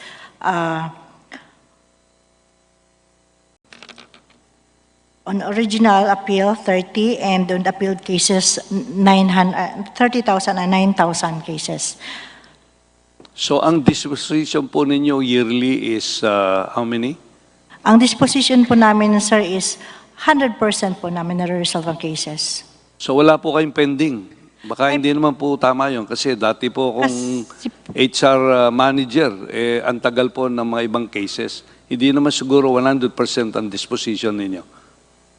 Yes, kasi po, I'm sorry, every month po kasi ay nagdadagdag ang mga cases. So, basta monthly po namin ay we resolve, yes, total disposition for the year is 30,900. And ang pumapasok po naman sa amin is 30,000. So, nare-resolve po namin 100% po. So, pare, wala kayong backlog kahit na isang ano lang. How many days po ang isang kaso bago ma-dispose ng sa labor level, labor arbiter, tapos sa commission level? Yes, Mr. Chair. Ang cases po sa amin ay sa labor arbiter po, we have 9 months po. 9 months ang cases na supposed to be dapat ma-resolve. And then sa commission po is 6 months. 6 months cases. So lahat po ng na-file na case ng January for let's say 2023, wala na pong, o kung meron man, konti na lang kasi ano na tayo, malapit na po tayong magtapos ng 2023. Tama po ba yon? Yes, Mr. Chair, kasi every month po, more pumapasok po, like average po per arbiter is 27 to 30 cases a month. And then they have to dispose at least also 27 cases a month. So, yung pumapasok po sa kanila, nare-replenish lang yun ng additional cases every month po. So every year po, merong additional 30,000 na ipina-file. So hindi po bumababa yung cases ninyo kasi maraming, o regular ang, in terms of number, yung nagpa-file ng complaint. Tama po ba yun? Yes, Mr. Chair. Ganun po yun? Every year, every month po kasi nakatatanggap kami ng around 60 times 27, that is po yung average po per arbiter. And then, nare-resolve din naman yon within 6 to 9 months. Sir, pero every month po kasi nagdadagdag siya. I do not know whose responsibility will this be. Will there be a situation in the past or in the in the future na yung cases natin kung pwedeng bumabayan, kung ibig sabihin niyan naging effective siguro yung ating NCMB at saka yung other o yung DOLE para ma-resolve yung mga problems even they are brought to the labor arbiter o kaya sa commission. Mr. Chair, I'm talking of the average cases per year. So, 30,000. Before po, nasa 35,000. And then bumababa po because maybe our SENA is working dun sa settlement and also yung mandatory settlement sa labor arbiters. But yun po talaga yung average na natatanggap namin per year. And ang umaakyat po sa appeal is around 32%. So around 68% na settle na sa SENA and also sa labor arbiters. And only 32% ang umaakyat sa commission for decision. Okay. Sa NWPC po, in terms of productivity, ano po ba ang level ng productivity ng bansa natin compared sa productivity ng mga ibang bansa in the ASEAN region?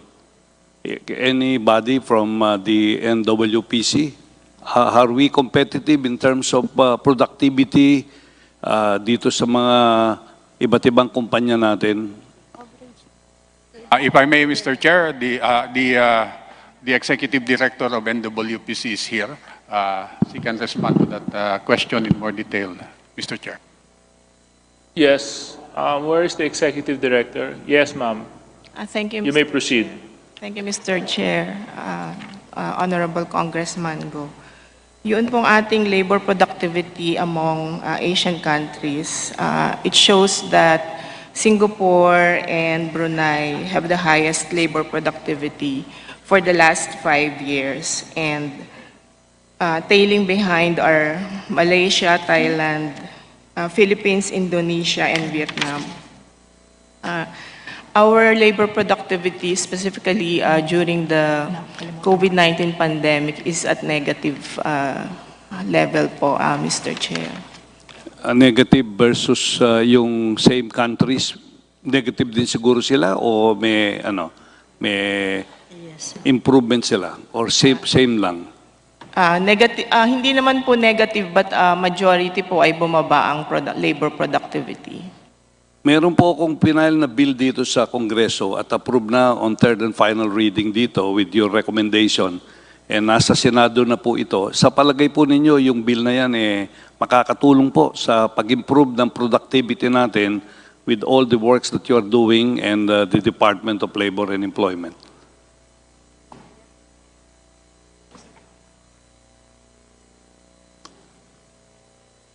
Yes, please. Thank you, Mr. Chair. Yes, Congressman, makakatulong po ito ng malaki, and in fact, we are closely in touch with the Secretariat of the Committee in the Senate, and we're fleshing out some of the details of the Senate version of the bill. The intention is really to increase the advocacy on productivity improvement and gain sharing, specifically in micro, small, and medium enterprises. And if we are able to, for example, ask companies to have a productivity incentives committee in their respective organizations, that would increase po yung initiative for these firms to implement productivity improvement and gain sharing programs. Thank you, Mr. Chair. Yeah, I would like to end my interpellation by ending with a very good, I would say, good note. I would like to thank the Department of Labor and Employment, of course headed by Secretary Benny Laguesma and Undersecretary Bitonio and the other undersecretaries. for the help that they have extended to us in our region. And I would like to tell also that we are very happy with the performance of our regional director in CAR, si Attorney Nat Lacambra. Nandiyan ba siya? O yun, nandiyan ka. So maraming salamat po. Maraming tulong po kayong ginawa sa Baguio, lalong-lalo na yung pagbibigay ng tupad sa aming mga kababayan na naapektuhan ng bagyo, nung karoon ng sunog sa palengke namin. Maraming salamat po. And of course, sa ating TESDA, sa mumumuno ni ang ating dating Secretary Danny Cruz at ngayon si Secretary Soharto Mangudadato at saka si Congressman, dating kasama po namin dito si Congressman Bertis. Of course, hindi ko makakalimutan dito si ASEC sa DOLE, si ASEC Nikki Tutay.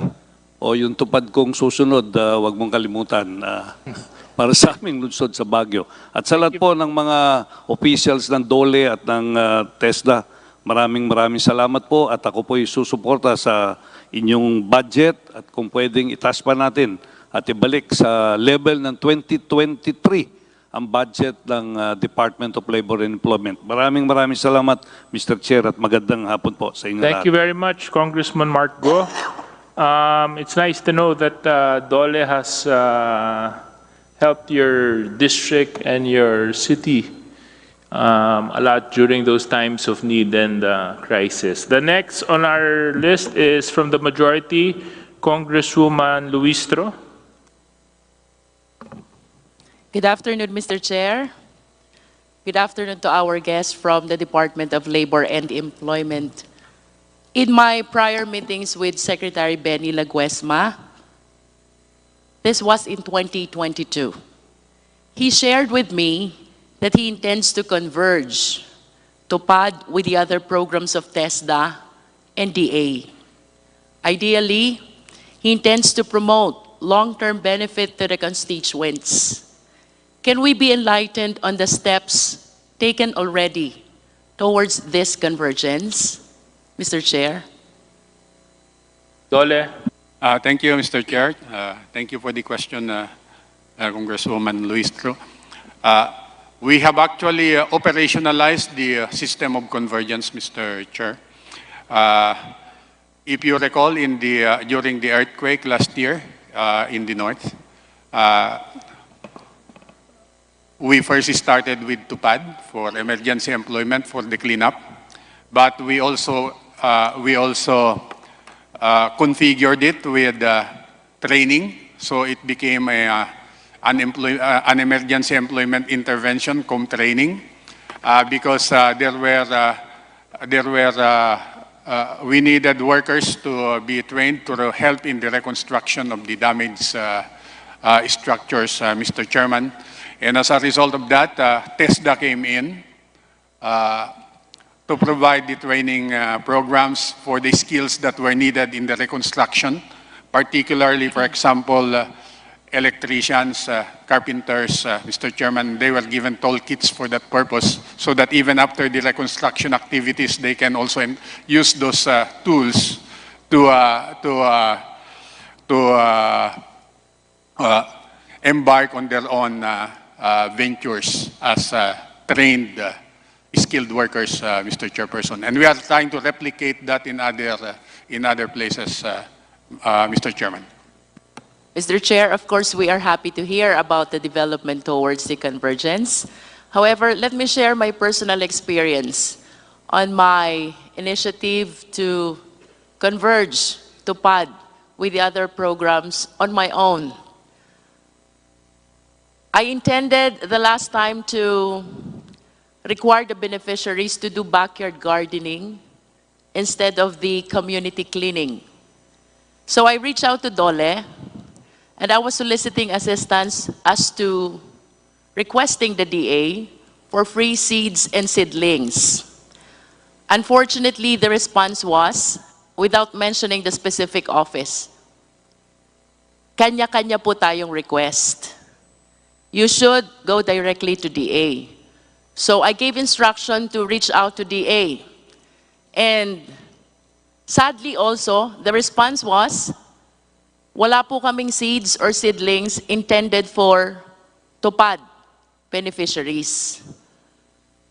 Although I truly appreciate that there are developments already towards this convergence, I hope that we can strengthen, bolster, and give more emphasis towards this direction.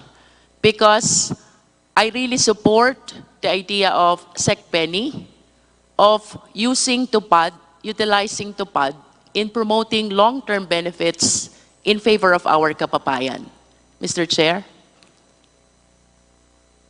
Thank you, Congresswoman. Thank you, Mr. Chair. We will continue and we will try our best to improve on the delivery of convergence programs, Mr. Chairman, not only within the internal programs of the DOLE, but also with the programs that we can partner with other agencies, Mr. Chairman. If I may add, Mr. Chair, I think the simplest convergence will be the DA planting of seeds and seedlings with the Tupad program of DOLE. I think it's just a little effort coming from both agencies and we will be able to implement this. It is really inspiring to think that after a couple of months or maybe few months, our Tupad beneficiaries did not only benefit from Tupad, but they will also be harvesting from the backyard gardening that they did out of the convergence program from these two important agencies of the national government. Thank you, Mr. Chairman. We thank you for the lesson shared, Congresswoman Luistro, and we will learn that lesson very well. And let me express also my most vibrant enthusiasm and strongest commitment to the vision of Secretary Benny Laguesma to realize this convergence program. If I may continue, Mr. Chair, confronted by the over-congestion of correctional and detention facilities, we in the Justice Committee are constrained to delve on the idea of building additional detention and correction facilities. Like any other government program, we are challenged by the limitation of the resources to support infra program. On the assumption, however, that at one time, the Congress will consider to prioritize this, the question is it feasible to build a correction detention facility which is at the same time a production facility from the perspective of DOLE, Mr. Chair? Mr. Chairman, may I respond? It is entirely possible, Mr. Chairman. The only restriction that I can think of right now would be our consistency with an international standard against prison labor. So long as the prisoners are engaged in productive work, but the productive work does not amount to prohibited prison labor, I think that is feasible, Mr. Chairman.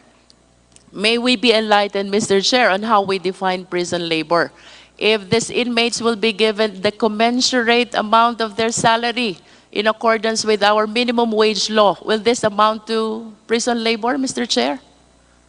It will not, Mr. Chairman. The basic element of prison labor is that the person is forced to do work without compensation and against his will. May I just manifest, Mr. Chair, that these inmates are workforce, which, if properly utilized, will render them productive, contributory to the GDP, and eventually will help not only their own families, but the government to support the needs of our country. I hope this can be one of the considerations that you can talk about during your executive meeting. We will take that very seriously, Mr. Chairman. For my third concern, Mr. Chair, I acknowledge that this is one of the most frequent questions to DOLE. While we consider underemployment and unemployment as one of the major social problems of the nation, how come there's a huge number of plantilla positions not only in DOLE, but in most government agencies that remains unfilled, Mr. Chair? Mr. Chairman, let me answer with the specific experience of DOLE, Mr. Chairman. within the organic DOLE, excluding the attached agencies, because as Congressman Go mentioned earlier, there are many unfilled positions in DOLE and its attached agencies. In DOLE, most of the unfilled positions would be a result of transitional turnover, meaning to say promotions and retirements, which are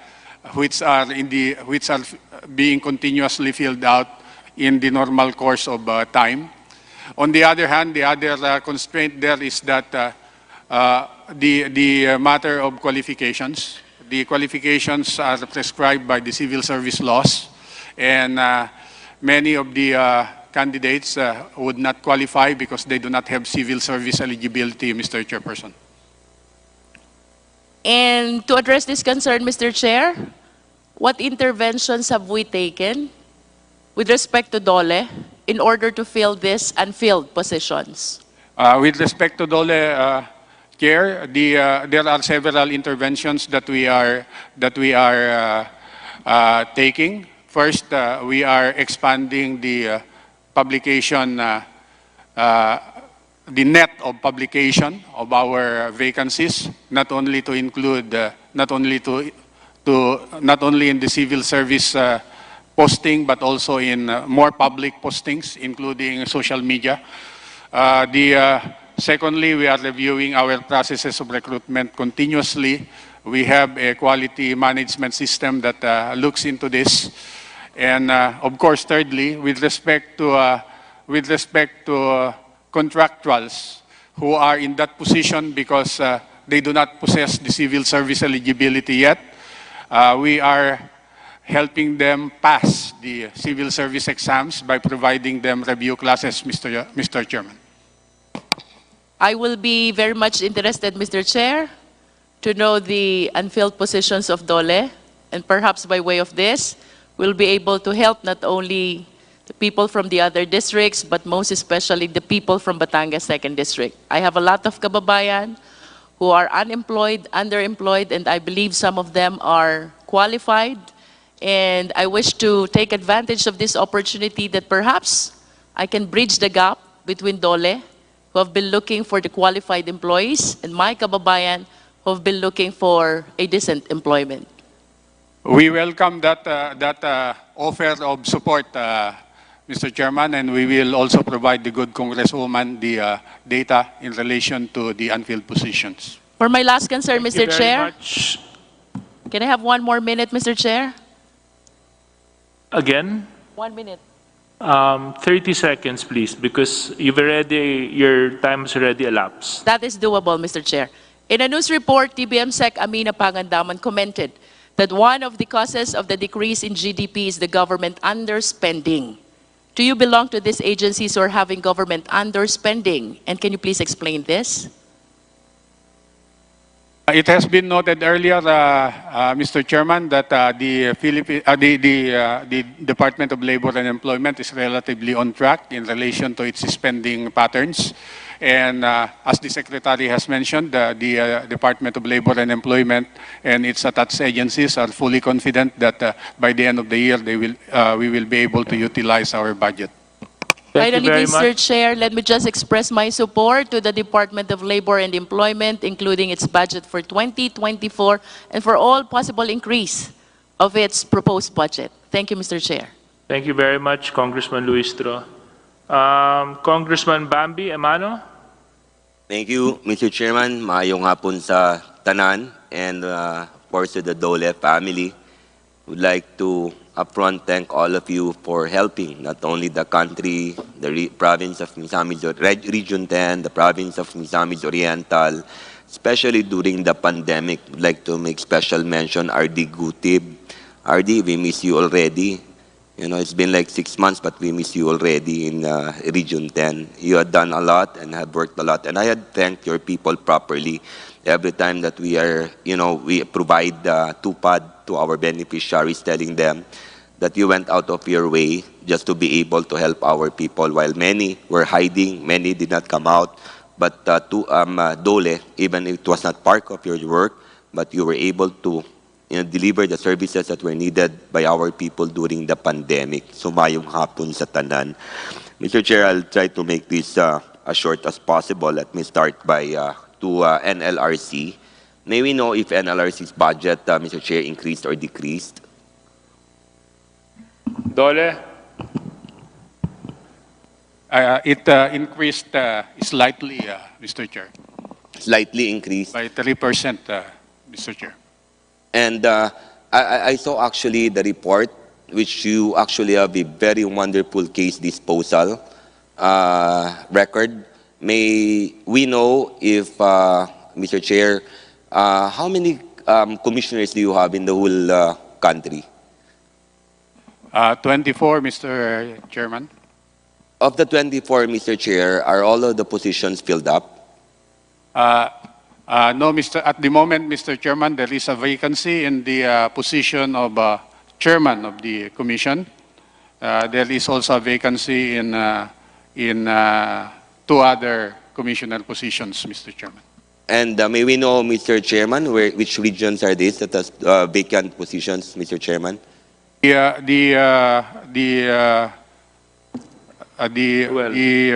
chairmanship, of course, Mr. Chairman, is in Metro Manila in the NCR. The other is in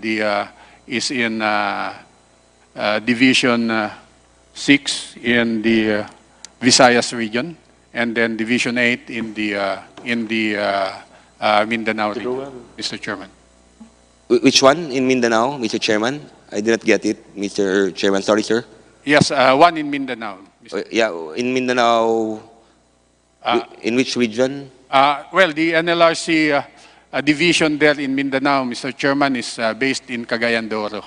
In Cagayan de Oro. It's in our, actually, it's in our city and it's in our province, Mr. Chairman. And may we know how long had it been vacant, Mr. Chairman? How long? Yes, sir. How long? The chairmanship was vacated in April this year, and in the Visayas it was vacated in sometime last year, Mr. Chairman. Mr. Chairman, the reason I think that we are actually here on the committee hearings is that we'll be able to bring up parochial issues, so we'll not be able to bring it during the plenary. May we know if for Mindanao's vacancy that you were, are you now betting for the one lacking position? The vetting has been completed, Mr. Chairman, and the recommendations have been submitted to the Office of the President. Thank you, Mr. Chairman. And maybe off the record, Mr. Chairman, would like to get if those who were who were submitted, the names that were submitted, maybe later, Mr. Chairman, would that be possible? Thank you, Mr. Chairman. Thank you for Dole. Now let me proceed to TESDA, Mr. Chairman. And for TESDA, Mr. Chairman, I actually appreciate Deputy Director. Thank you very much for the help that you have given the 2nd District of Misamis Oriental, and thank you for the kindness also to Yusek Egargo. Thank you, sir. And would like to ask, Mr. Chairman, because yes, we were very generous with offering the courses that TESDA has been offering to Region 10, but apparently there is a very huge demand for slaughtering, dairy in the region, and having been having our president, the chairman and the Committee on Agriculture, and a very strong school with USTP Claveria offering agricultural courses, the graduate students wants to continue with the slaughtering and dairy. Would the TESDA be able to give us allocation or additional allocation for slaughtering, dairy, and hopefully driving, Mr. Chairman? Mr. Chair.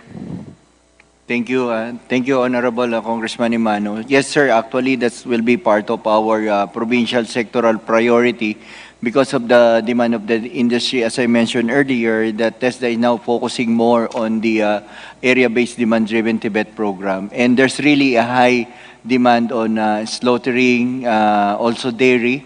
And in partnership with the Department of Agriculture as well as the National Dairy Authority, sir, we have a program that we can actually implement in Region 10, sir. Rest assured on that, sir. Thank you very much. And of course, as I said earlier, Mr. Chairman, that will not be long, but I actually have a question which was asked by youth. We actually have an organization in Region 10, we call it youth, 3 congressmen working together. That's Congressman Unabia, Suan, and of course, I as Emano. We call ourselves the youth. And there's this question regarding STEP by youth, that it takes time for you to deliver the needed equipments for the trainings. Maybe know where the hiccup is or where the challenges are, why it takes around 3 to 6 months to deliver equipments for the STEP program. Be TESDA's TESDA, yeah. Yes, sir. Yes, TESDA. Mr. Chair, again, thank you so much for the question. Sir, yes, that's really a challenges during the past years because as you know that we cannot actually acquire first the toolkit before the enrollees. We have to determine the numbers of student and enrollees. But now, as per the directive of Secretary Taymangunda Datu, we are really expediting as early as he has also a mandate for us that as early as November this year, once we already knows our NEP, we will start determining. So we fast track even our procurement process, sir, and shorten the process cycle time, sir. Thank you, Mr. Chairman. How do you procure, Mr. Chairman? Do you do it through your field offices or through your regional offices or centralized, Mr. Chairman? Sir, it's being done on the national level, centralized, but of course, we are also getting the inputs coming from the honorable members of this Congress on what are the priority skills that they would like to include or implement in the STEP programs. But now, sir, we have shortened the process cycle. That's one of the challenges talaga po ang procurement. So we have as early as I think a few months ago, we already have people here, and we are so thankful to the his honorable speaker that we allow our staff to stay here. So, Mr. Chairman, thank you, sir. So, Mr. Chairman, the procurement is centralized. Yes, sir. Yes, sir. It's centralized, sir. Would it be possible to hopefully request you to allow your field offices to purchase the needed equipment? So, you know, in all the regions, we have different, we're offering different classes. And, you know, if we purchase it by, you know, centrally, and, you know, it will actually take time. You purchase it here, then you have to ship it to the province of Misamis Oriental or to Region 10.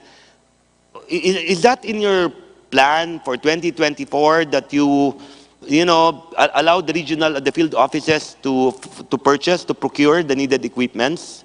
Mr. Chair, we conducted a study on decentralizing. Actually, one of the mandate of the agency was to decentralize everything, sir. As you know, that even the scholarship allocation was already decentralized. In terms of toolkit, there was a market study conducted, sir. So, iba-iba po yung quality, yung presyo, and it costs us more.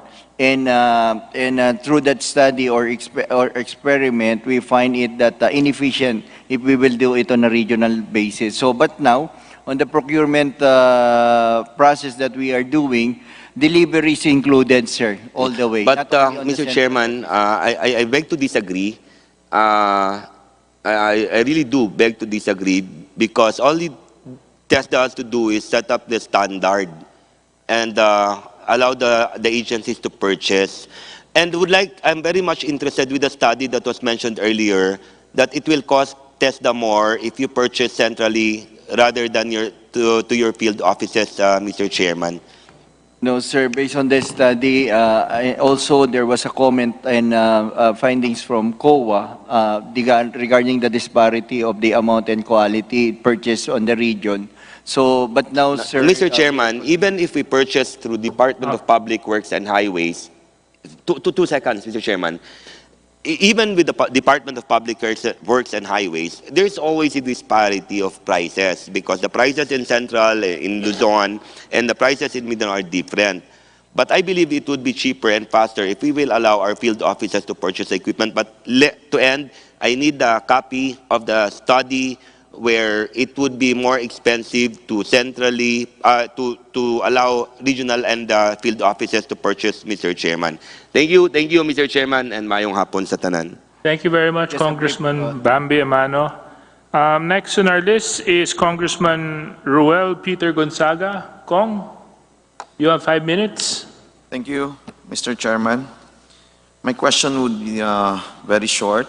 It involves your 8-point socioeconomic agenda, where you state in your presentation that one of the agenda is to protect and promote workers' rights and welfare. You mentioned about, in your presentation, the minimum wage, the labor inspection program, occupational safety and health training program, TOPAD, DOLE, etc., etc.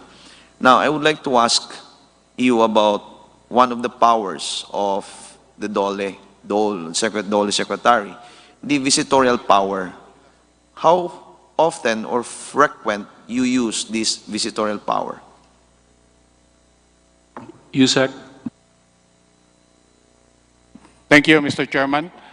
Before we give the details, Mr. Chairman, let me just state that there are two ways by which there are three ways by which we exercise that visitorial power, and we do it through the regional offices. The first is through routine inspection. The second is through complaint inspection, and the third is through occupational safety and health investigation.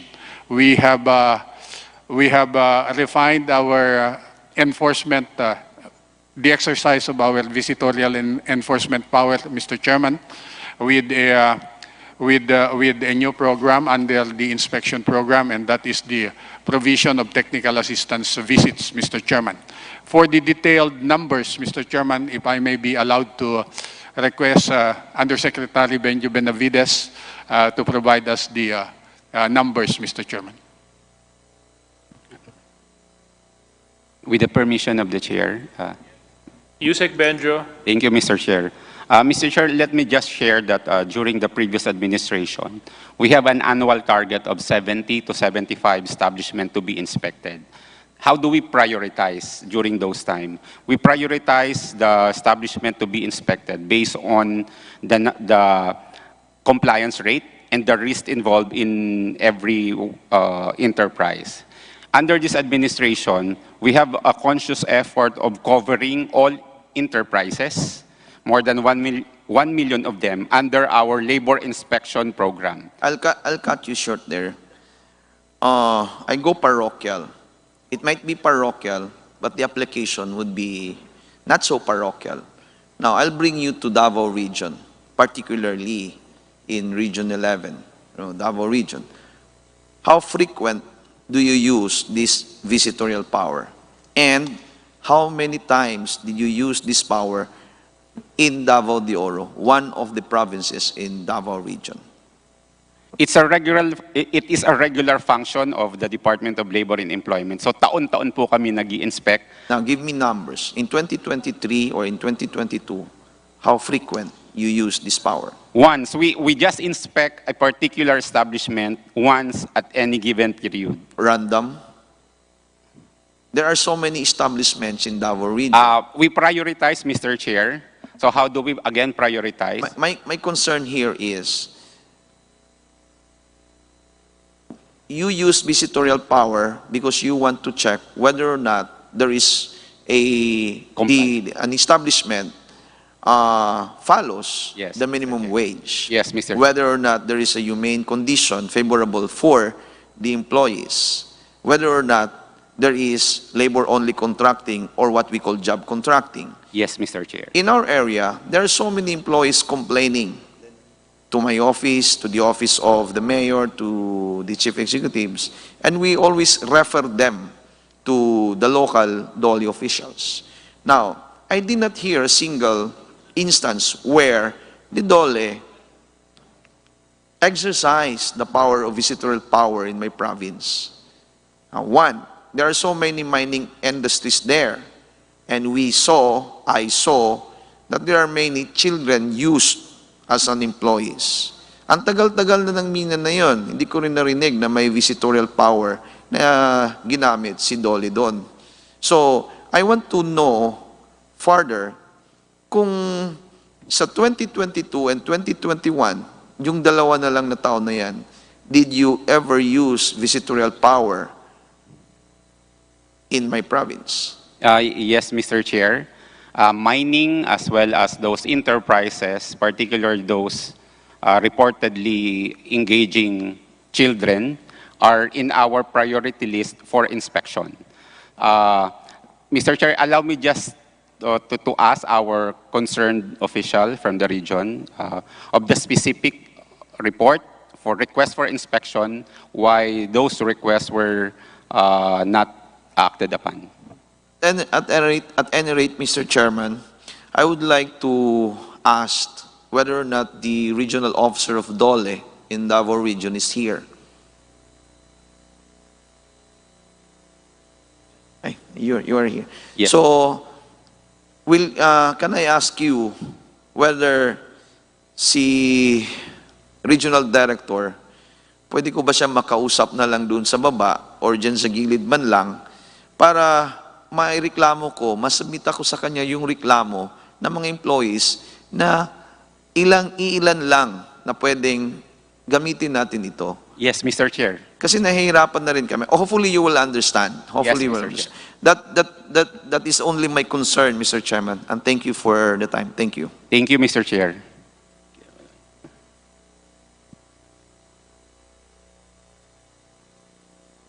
Thank you very much, Congressman Gonzaga. So we will now be entering our second round of questioning. Let me remind our members that instead of 5 minutes, you will be given 3 hours. No, just joking. 3 minutes lang, 3 minutes.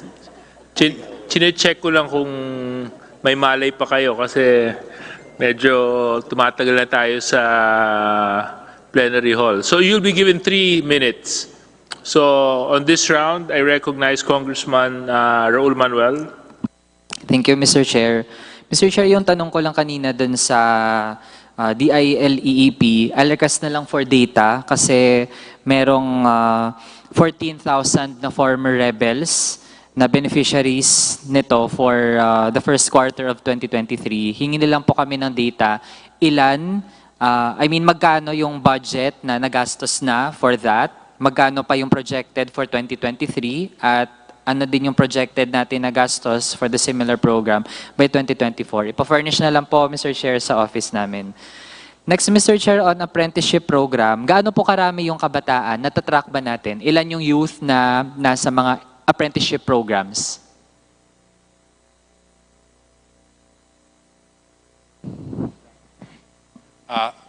Mr. Chairman, that will be under the domain of TESDA again.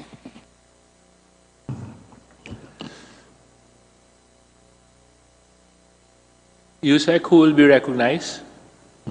TESDA, Mr. Chairman. DG.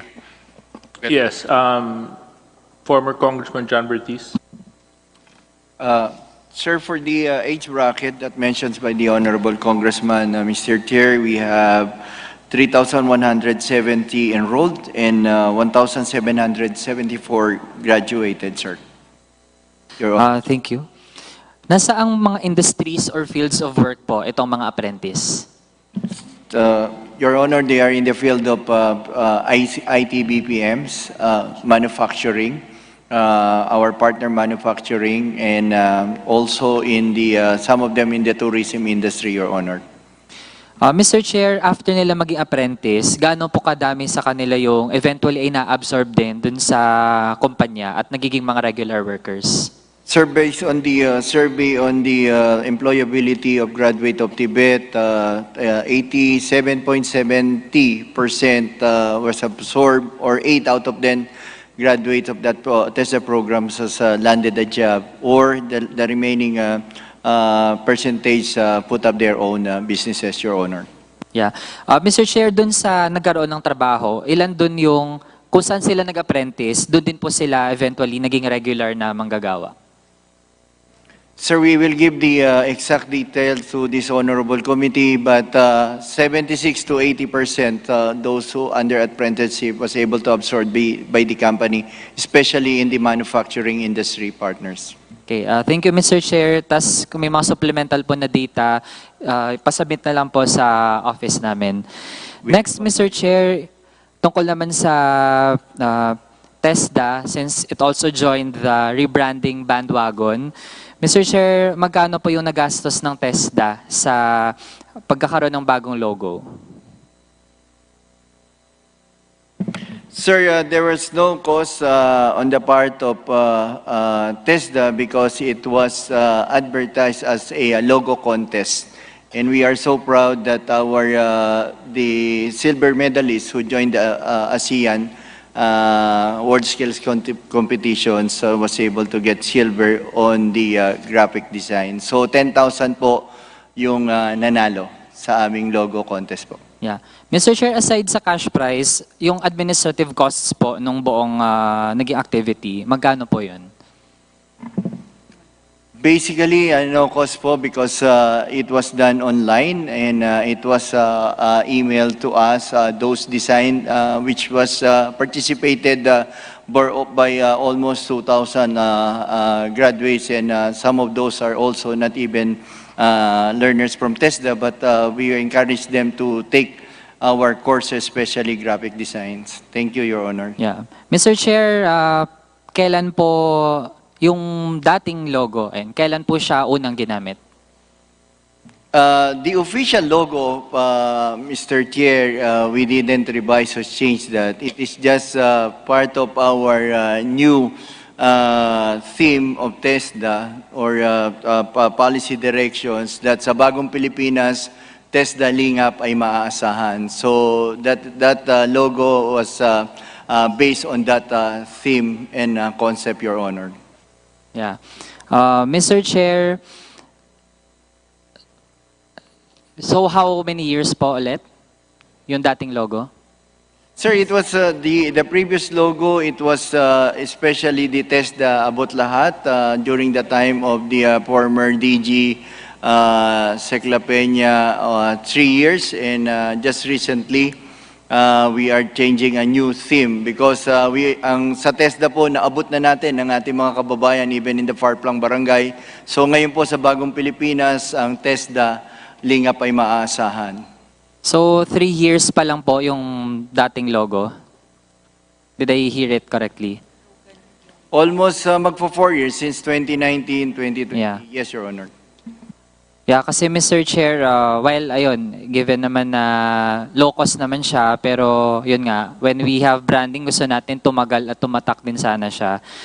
Anyhow, Mr. Chair, yeah, I'm done with my questions. E di na-observe ko na lang po, with the general budget of DOLE, mas mababa yung 2024 na nasa NEP kaysa sa nasa 2023 na budget natin ngayon sa GAA. Kaya Mr. Chair, I'm very supportive kung makakapag-realign po tayo ng excessive na budget allocated to debt servicing, big ticket projects, and state repression. Lipat na lang po yun sa mga ahensya, kagaya ng DOLE. Of course, alongside our efforts na dapat pro-people po yung policies ng DOLE at nagagamit ng tama yung kanilang budget. Yun lang po, Mr. Chair. Thank you. Thank you very much, Congressman Raul Manuel. Congressman Lim Kay Chong. Yes, thank you very much, Chair. And I only have a very brief question for the Dole family. And first, of course, I'd like to thank Dole for all the assistance that they've support and assistance they've given to the First District of Negros Oriental. But my question has to do with the green energy. And with the shift of fossil fuel to green energy or renewable energy, we would also like to take advantage of the opportunities that the energy transition gives. So having said that, what concrete plans does DOLE or TESDA have in equipping and preparing our workers to take advantage of this transition, a clean energy transition? Mr. Chairman, if I may. Dole. The Department of Labor and Employment, as mentioned by the Secretary earlier, has been monitoring very well very closely the shifts toward or transformations in the world of work, and that would include the shift toward green energy. As mentioned earlier also, we are fully aware that, as stated by the Secretary of Energy, Secretary Lutilia, there may be a potential of 100,000 jobs to be generated in that sector in the medium term, and we will be touching base with the Department of Energy as to the specific requirements, skills requirements for those particular jobs, Mr. Chairperson, so that we can prepare we can ensure that the necessary workforce and the necessary skills needed to shift toward green energy will be addressed, Mr. Chairman. So you're telling us that there's no concrete plans as of yet. There's no roadmap, like for example, trainings from to be undertaken by TESDA or any programs right now? There is already the labor and employment plan that was reported earlier, Mr. Chairman, and a copy of that will be submitted to the House for the consideration of the committee, and that labor and employment plan would include would identify the energy sector as a key employment generator in line with the socioeconomic agenda of generating more quality and green jobs, Mr. Chairperson. Yes, because I would like to see this in the next year's program of DOLE and TESDA. No? Siyempre, kailangan natin, especially construction workers, who are we assuring that they have the skills in sustainable buildings? Kasi marami nang yung bahay, or even government buildings who need, who might want to put up green energy, no? Yung transition. Like yesterday, there was this government agency that wanted to explore putting solar panels, no? Instead of using fuel. Kaya lang, hindi niya alam kung saan siya pupunta. Sinong i-approach niya, because their lack of knowledge or skills in doing so. So, yun, he has to go to a private sector to ask for advice. So, honestly, I don't know. Maybe I can ask our former colleague to please give his response as well sa TESDA. Thank you, Honorable Congresswoman, Mr. Chair. At the moment, sir, that's one of our aggressive program, part of our green technology. We already have a initial talk with different stakeholders, even other countries, adopting the green technology, and with the Department of Energy. Actually, since Tuesday, we have a display in Mega Mall showcasing our green technology, including the rainwater catchment system, wherein the entire house is using the Internet of Things. You can control it with your iPads using a solar power system. And also that includes also the solar irrigations that for agriculture. And as well as part of that is our agro-fishery using renewable energies, and program that we have signed with Coca-Cola Philippines, which is the World Without Waste program. So those are the aggressive programs of TESDA in terms of green technology and blue technology, Your Honor, Mr. Chair. Yes, thank you very much for that information, because I think we really need to fast track on this, because I just came from the budget hearing of DTI, and it seems like there are a lot of foreign direct investments, no, in terms of putting up green energy investments here in the Philippines. So we need more workers or skilled workers, no, to generate more jobs and employment.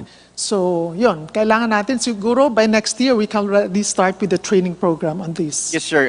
Just to add briefly, Mr. Chair, if I may be allowed, that one of our industry partners, which is Mitsumi, has already started the solar farm in their one of their biggest plant in Cebu, and as well as all industry partners, including the one that was signed recently by our Secretary Mangondadato and San Miguel, Ramon, the other day. Part of that is the green technology, Your Honor. Thank you. Yeah, thank you very much, because I would like to see this as part of your strategic roadmap, no, and developing this green technology and all. So thank you very much. Thank you very much, Congressman Lee Kaichong. And our last interpolator for today, who will be given 3 minutes, with the promise that also 3 minutes will be provided to her during plenary. Congresswoman Arlene Brosas. Arbitrary yan, Mr. Chair. Ikaw lang nagdesisyon, Mr. Chair. Hindi pwede. Anyway, Mr. Chair. So on to my last question.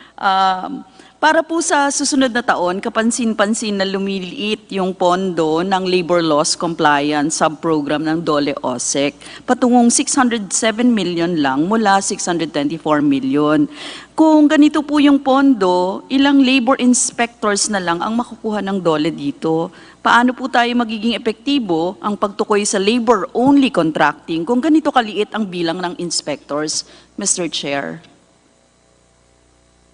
Mr. Chairman, may I request that Yusek Benjo Benavides be recognized, as that is his area. Thank you, Mr. Chair. We will have the same number of inspector next year, even with the reduction of budget by 20 million. So same pa rin po, Mr. Chair. So anong nabawas dito, Mr. Chair? Kung 607 It's actually million. MOOE. These are expenses that we use for training, capacity building. Pero nagagawan po namin ito ng paraan in the past, at present, and in the future by partnering with development partners such as International Labor Organization. So yung mga training po nating malakihan para sa ating mga inspectors, nakakahingi po tayo ng tulong. Thank you, Mr. Chair. Sa kasalukuyan po, may nakatayo bang union sa mga licensed manpower agencies? Tapos ilan po ang sinasaklaw ng mga manggagawa nito?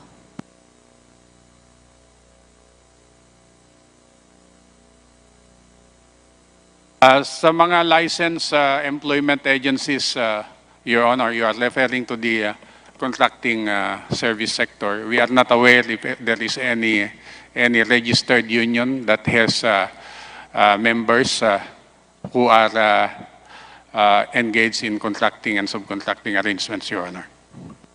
So wala, Mr. Chair. Hindi ba ang epekto nito kapag wala ka ring inspectors, wala din mag-i-inspect doon sa mga kung merong union or makakatulong nila, lalo na sa mga licensing sa mga manpower agencies na meron.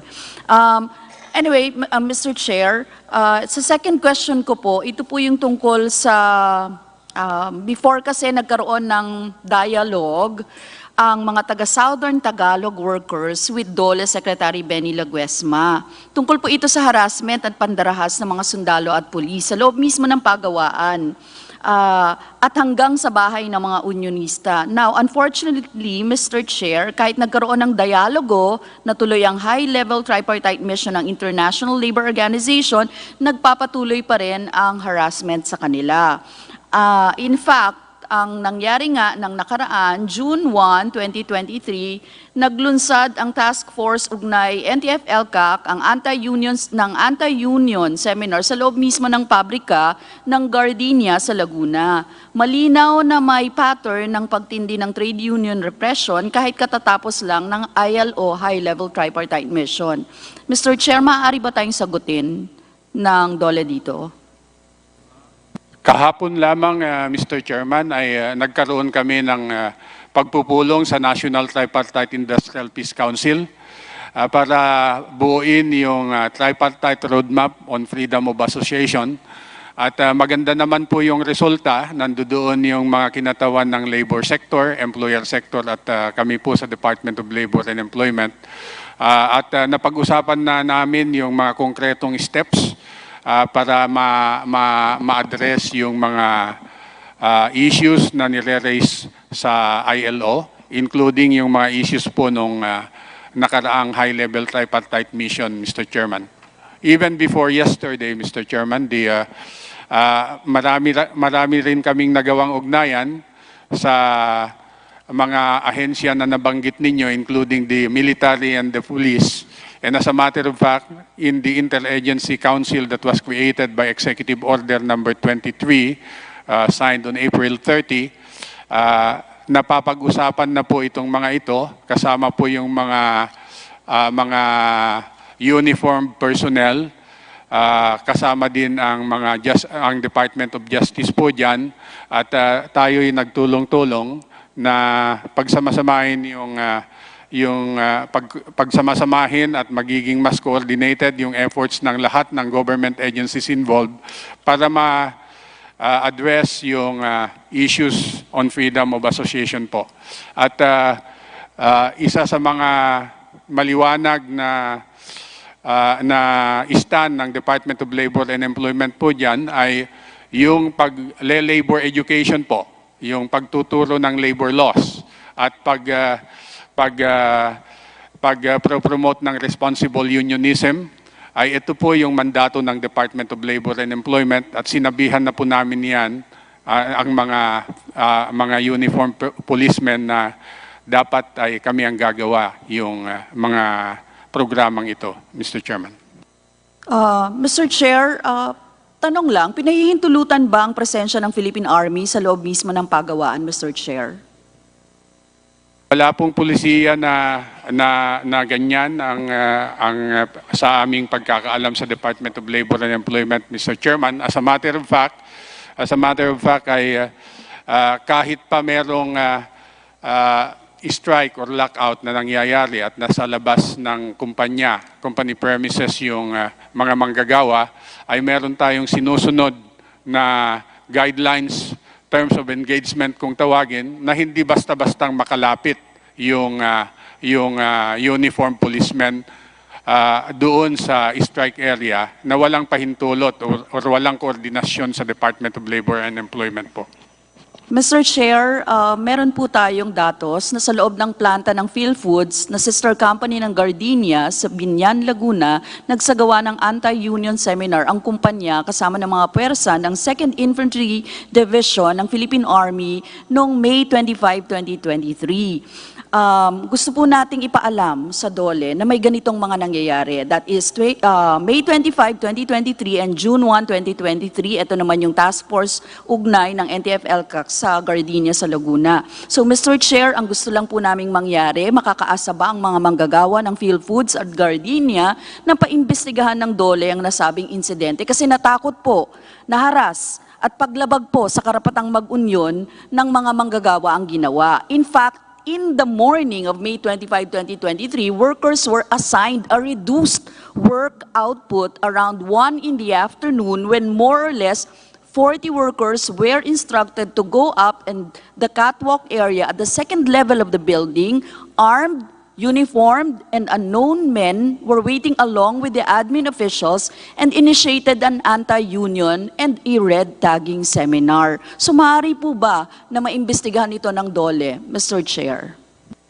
Maraming salamat po, Mr. Chairman. Patitignan po namin yan sa aming regional office, sa aming regional director who happens to be here, Mr. Chairman, Congresswoman Brosas. At sa lalong madaling panahon ay pa-actionan po namin yan. Thank you, Mr. Chair. Yung documents na lang na i-request ko, Mr. Chair, ipapasa ko rin sa inyo ito. Copy of the Philippine Labor and Employment Plan 2023 to 2028, number of establishments who are exempted from the minimum wage, barangay micro-business enterprises, those who applied for exemption, nationwide po. Number of workers who are receiving wages below mandated minimum wage per region, number of workers who are receiving exactly the minimum wage per region, number of workers who are receiving wages above the minimum wage per region, data on collection of 100,000 registration fee for each licensed job contractor licensing per year, 2022 to present, current number of platform workers po per region. Report on the role of DOLE in the Alliance for Industrial Peace Program or the AIPP. Napakinggan ko po yung slide ninyong sinabi kanina. Thank you very much. Maraming salamat, Mr. Chair. That's the last. Thank you very much, Congresswoman Arlene. Congresswoman Arlene, would you mind if you give me a copy of your notes para at least ma-forward natin sa kanila? Tapos singilan to sisiguraduhin nyo na ibibigay natin kay Congresswoman Arlene yung kanilang mga request. Congressman Ted Haresco, you're recognized. Mr. Chairman, may I move that we terminate the budget briefing of the Department of Labor and Employment and its attached agencies. I so move, Mr. Chairman. Any second? Mr. Chair. I second the motion. Thank you, Congressman Lim Kay Chong. Thank you, Congresswoman May Ate Janet. There being no objections, the briefing for the Department of Labor and Employment and its attached agencies is hereby terminated. Mr. Chairman, Mr. Chairman, maaari lang po magpapasalamat kami sa Department of Labor and Employment, Mr. Chairman. Maaari lamang po ay kami magpapasalamat sa iyong continuing support sa ngalan ng Department of Labor and Employment and its attached agencies led by Secretary Bienvenido Ila Guesma, Mr. Chairman, at makakaasa po kayo na gagampanan namin at susubukan namin sa lahat ng aming makakaya na i-implement yung aming mga programa na pinupunduhan ng Kongreso, Mr. Chairman.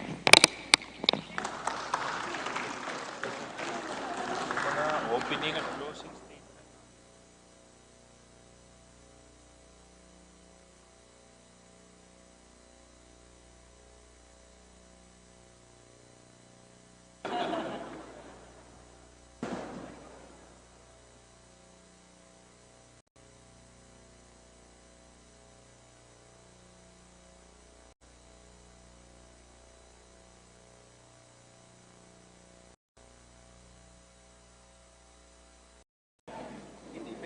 Meron tayong